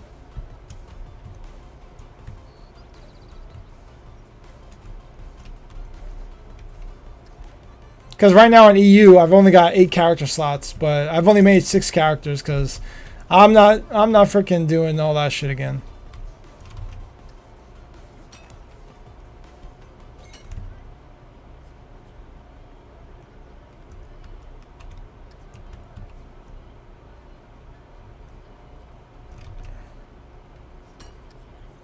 But yeah, Alex, if you're gonna do it right, and you're gonna eventually get 18 characters, the way you want to do it is you want to have 6 classes per faction. Okay, so you know, 1 Warden, Nightblade, Sork, DK, Templar, and Necro. 6 on EP, 6 on AD, and 6 on DC. That's the way you want to do it. Because I hate when people are like, "Oh no, I gotta live and die." Daggerfall Covenant. I'm like, bro, get the fuck out of here, man. Because being able to faction swap in PvP is like super good. Because say you're like all on Ebonheart Pact and it's just saturated with some EP shitters, and you're thinking to yourself, you know, it would be real good right now if we could just swap to AD on a Warden. See what I mean? And then you can be like, well, I could with just 2 clicks of a button.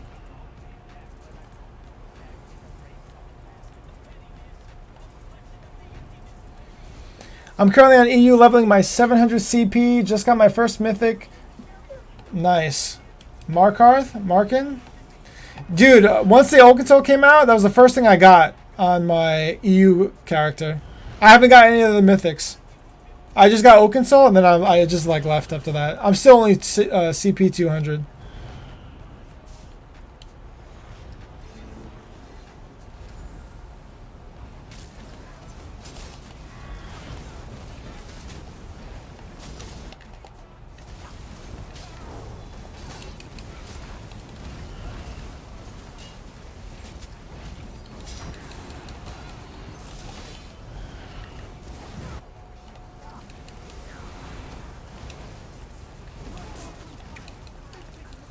How difficult is the gearing of alts? It's very easy, actually. Very, very easy. But I can show you after this, like, to explain it a little bit better.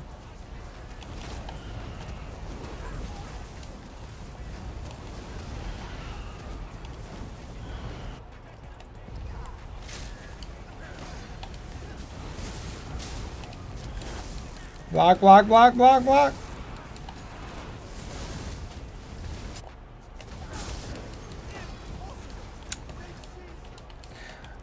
You know, I knew I should have kept it off the guard, but you just get a little bit too excited sometimes. That was a moment where I had to keep it off, but I didn't want to take it off.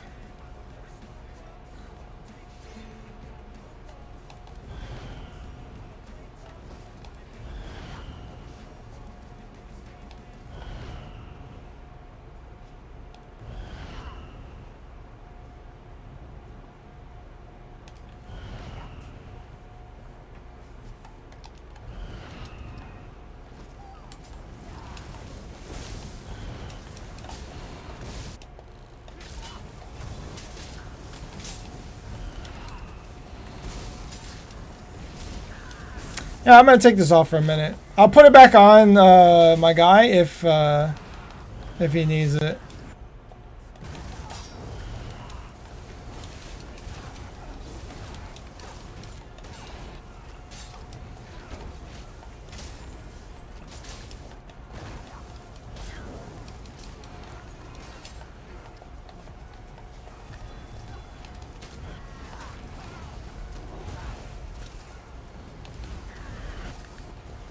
Yeah, I'm taking a little bit more pressure because it's a 2v3v, like, whatever. Because our other team is, like, nowhere to be found.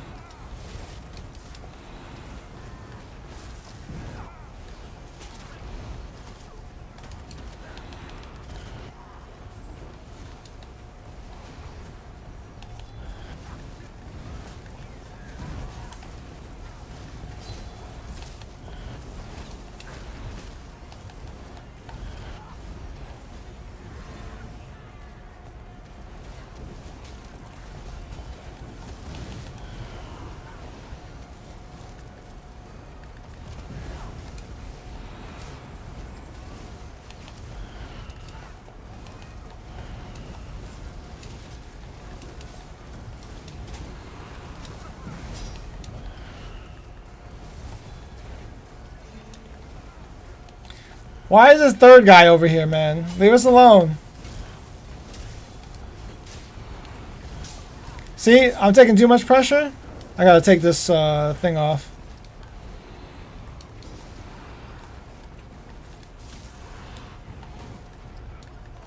Oh, he got the kill on that guy. Nice. See, now it's a 2v2. Not a big deal. Oh, right when I say it. Right when I say it.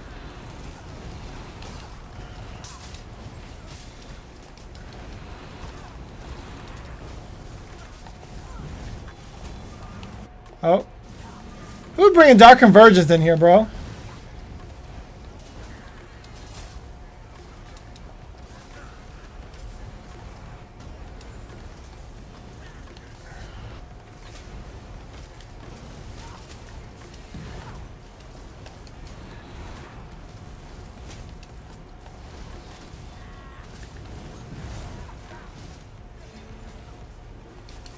Oh, Solantra's dead? Okay.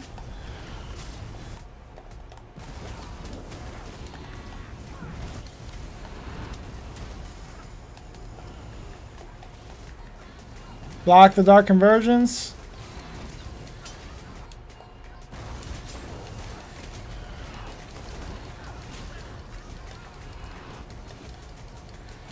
Line of sight.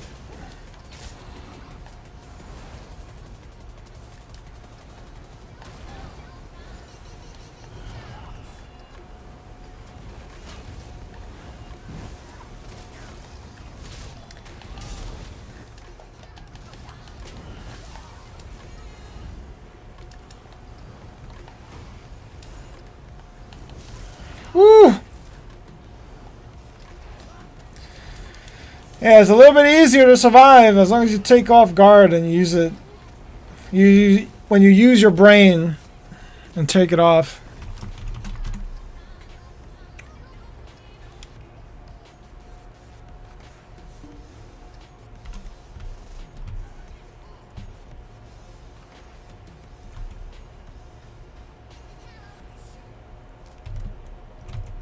Alright, let me show you the thing, Alex, real quick here.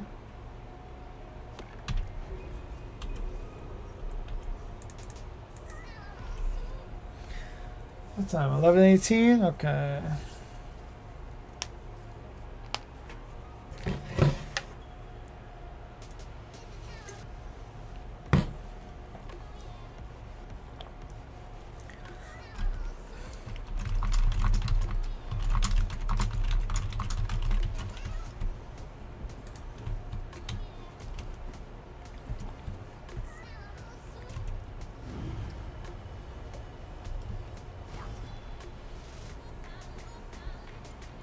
Okay, so the reason why it's so easy to gear other ults is because of this. Right?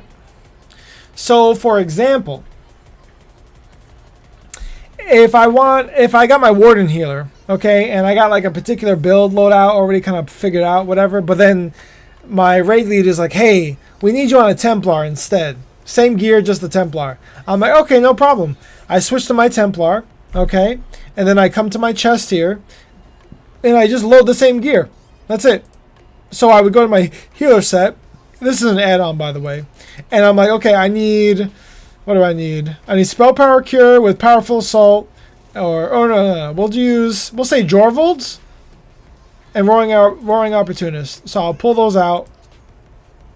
Do I even have them here? Or let's see where they're at. Okay, yeah. So I don't even have the sets in the trunk because they're still, my other character is still wearing it.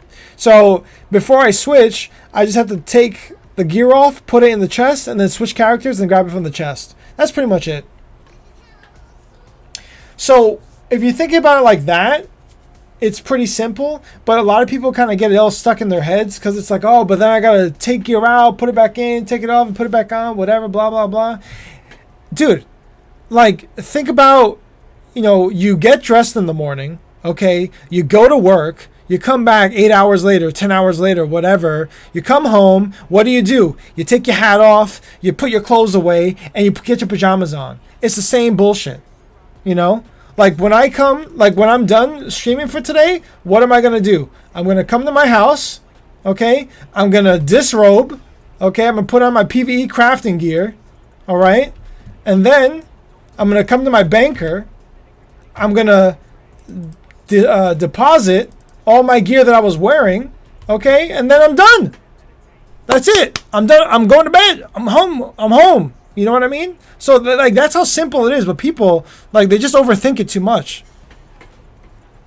Also, the other problem, or the other benefit, which is really cool that ESO does this, if you don't want to do that, right? And you just want to have multiple sets of gear all the time, you can come to this thing called the transmute station, and you can just craft any gear that you want. But there's a caveat, right? You can't just craft any gear that you want. You have to collect it first, and then you can craft it afterward. Right? So when you press the U button, open up your collections, and then click on the set items here, right at the top right, then you just go through, the whatever you're looking for. I have a lot of the gear already collected, so I can make pretty much any gear in the game I want for the most part. What am I at? Yeah, 6,000, 6,900. Let me see let me bust out my calculator here, my scientific calculator. What was it? 6,901 divided by 8,3. Yeah, I have 83% of the gear in the game. So I can pretty much craft anything I want. But as long as you collect the gear first, then you can make it at any point in the game. So if you wanted to have 3 sets of this gear here, this set, Queen's Elegance, you could just make it and put it on all your characters, and then you don't need to do what I was talking about earlier, just constantly swapping back and forth all the time. But you gotta have, like Black Cat was saying, you gotta have the crystals, right? I have 789 crystals, and the crystals are very easy to get. Just play the game, you're gonna get crystals. That's a very loose explanation. Yeah, it makes it pretty convenient. Because now you just have to run a dungeon. Like, for example, we'll say dungeons. So like Blessed Crucible, right? For me to collect all the gear in Blessed Crucible, the 63 pieces, do I need to run this 63 times? No. You have to run this dungeon probably about 40 times, and 30 to 40 times, and you're going to get all the gear in here. No problem. To get the monster sets, you have to run in vet, and you only get it when you kill the boss. But aside from that, you only have to run dungeons 70% of the total gear amount, 70-80%.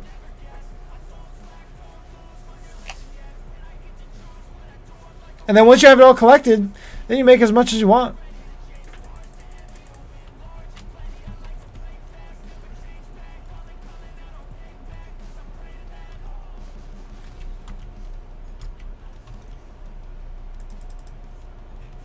Oh. Yeah, the smart drops. Yeah. So when you do a dungeon, you're not gonna get duplicates until you get your max gear. So I'll give you another example. So Dreadsail Reef, this trial, right? If I was gonna go into the trial again, I'm gonna get one of these 3 pieces. I'm not going to get any of the pieces I already have. It's always going to give me something I don't have. So that way I don't have to run this thing like 500, 700 times to get all the gear. I just have to run it, less than 170 and I'll be good. Until you run out of inventory space? It really depends though. I don't have inventory problems, but that's because I just delete things. I recycle a lot of my stuff, so, and I don't need to really make too many crazy builds. Like this beekeeper stuff here I got going on. This beekeeper stuff, I'll probably dismantle it once I'm done.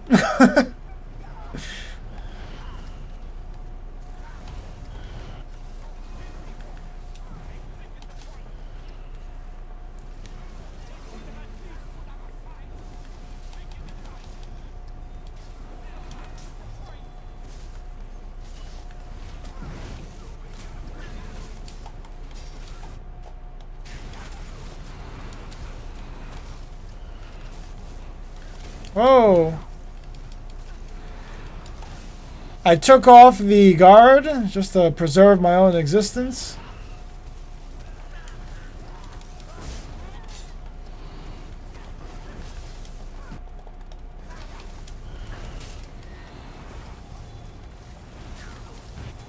I'll do a Rustle Staff there.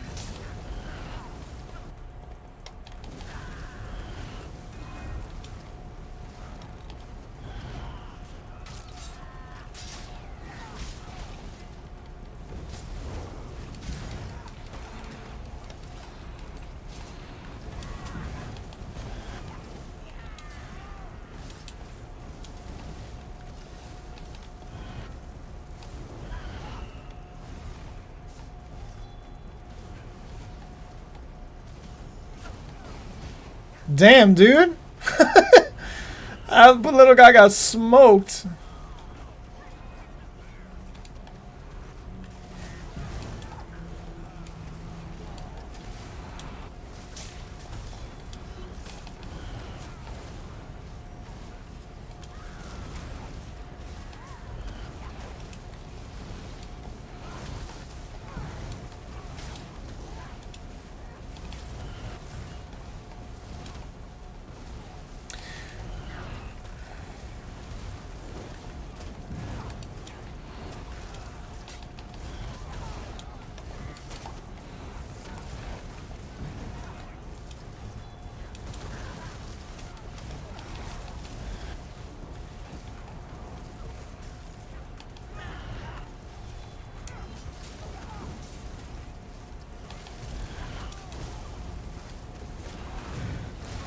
Oh, oh, oh, oh, oh, oh.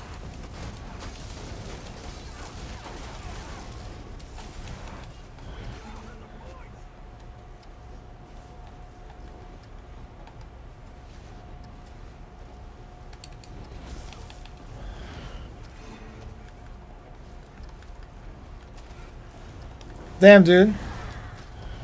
I took so much damage there that it messed up my animation now. So I can't even see my Rustle Staffs going out. You can't even see my heavy attacks. Jesus Christ.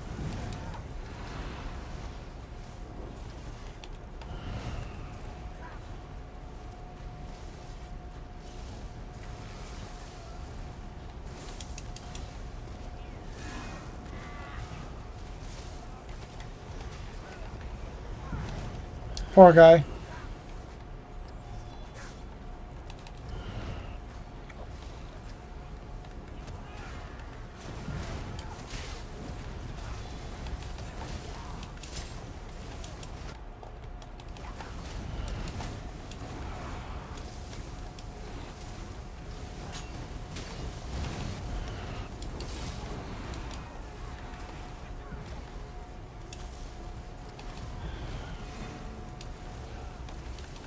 Get my heavy, get the major mending.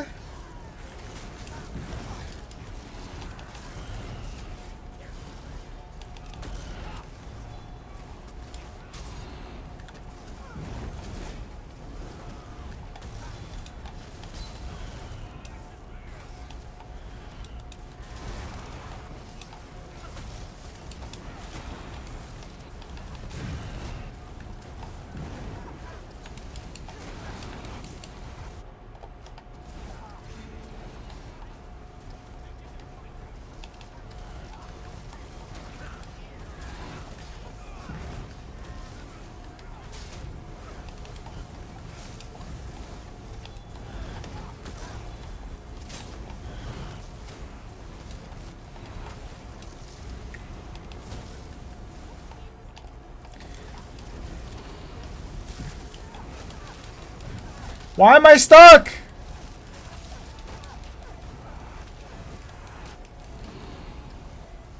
God damn, bro.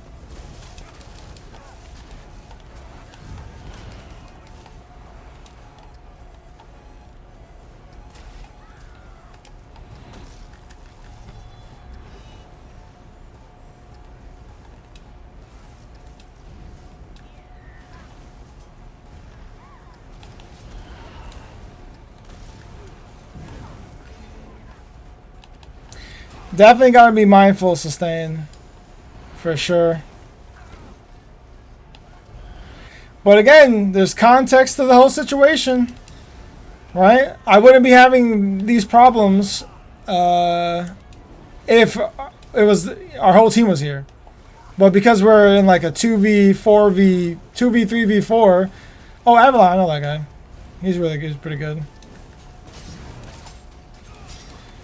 Because we're like severely outnumbered, it makes it really hard. It really puts pressure on the whole setup. A little bit more than normal, just because I'm using a line of max health instead of a resource setup for my shelter piece.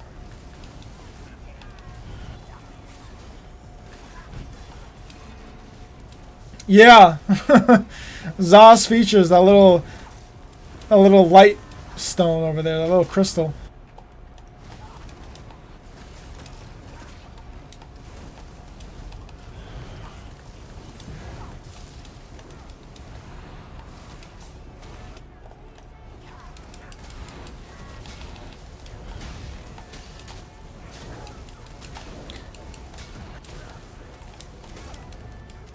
Just gonna abandon ship for a second.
How is this BG even close? Oh, I think I know why. Because the PvEers on all three teams are just capping against each other, and then the PvPers on all the teams are just fighting the whole time in one spot. I don't know how I actually survived. I thought I died once, but that was actually pretty sweaty. I thought I had died already, at least once.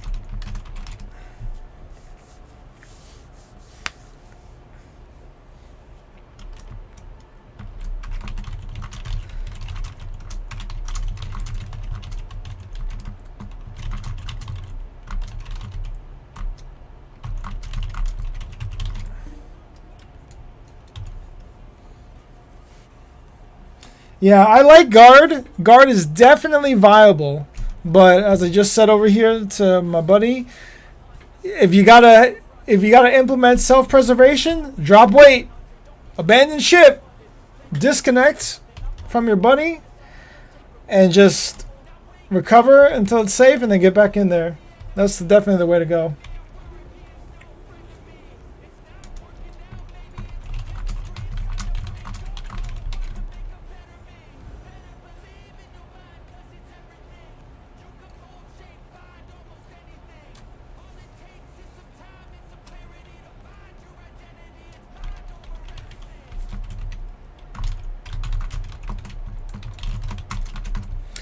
All right. So yeah, Alex. So since I'm done, right? I go back to my house. I come over to my station. Oop. I hang up my stuff, you know, put on my pajamas if you would. Just gonna put all my gear that I was using back in the vault. That way, if any of my other characters want to use it, I knock them, just throw them over there. Put some of my food, put my potions I was using. I think it's essence of health. Cool.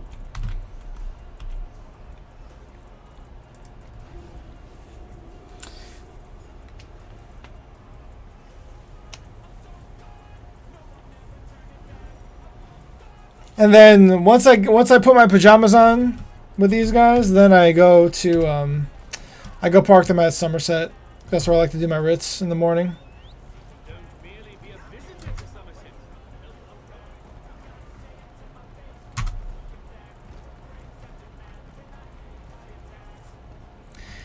And that's pretty much it. Done. So now if I want to log into a different character, yandere, girlfriend. If I want to log into a different character, I can go grab that same gear already. So yeah, that's pretty much it. But that's it for the stream. Thanks for watching, everybody. And I will be back next week on Friday, and I'll be running a vampire healer. I'll be running a vampire, either a vampire warden Breton or a vampire warden Imperial. I'll probably have both of them ready at least for vampire mode. Yeah. And that'll be a max health vampire, so I should be like over 40k with some regular build on. I won't be using guard, but just some regular stuff. But yeah. Oh yeah, no problem, Alex. Glad to help. But yeah, just when you join the Legend Syndicate Discord, I can just talk to you on there and stuff like that. So, Storm, have a good night. Black Cat, have a good night.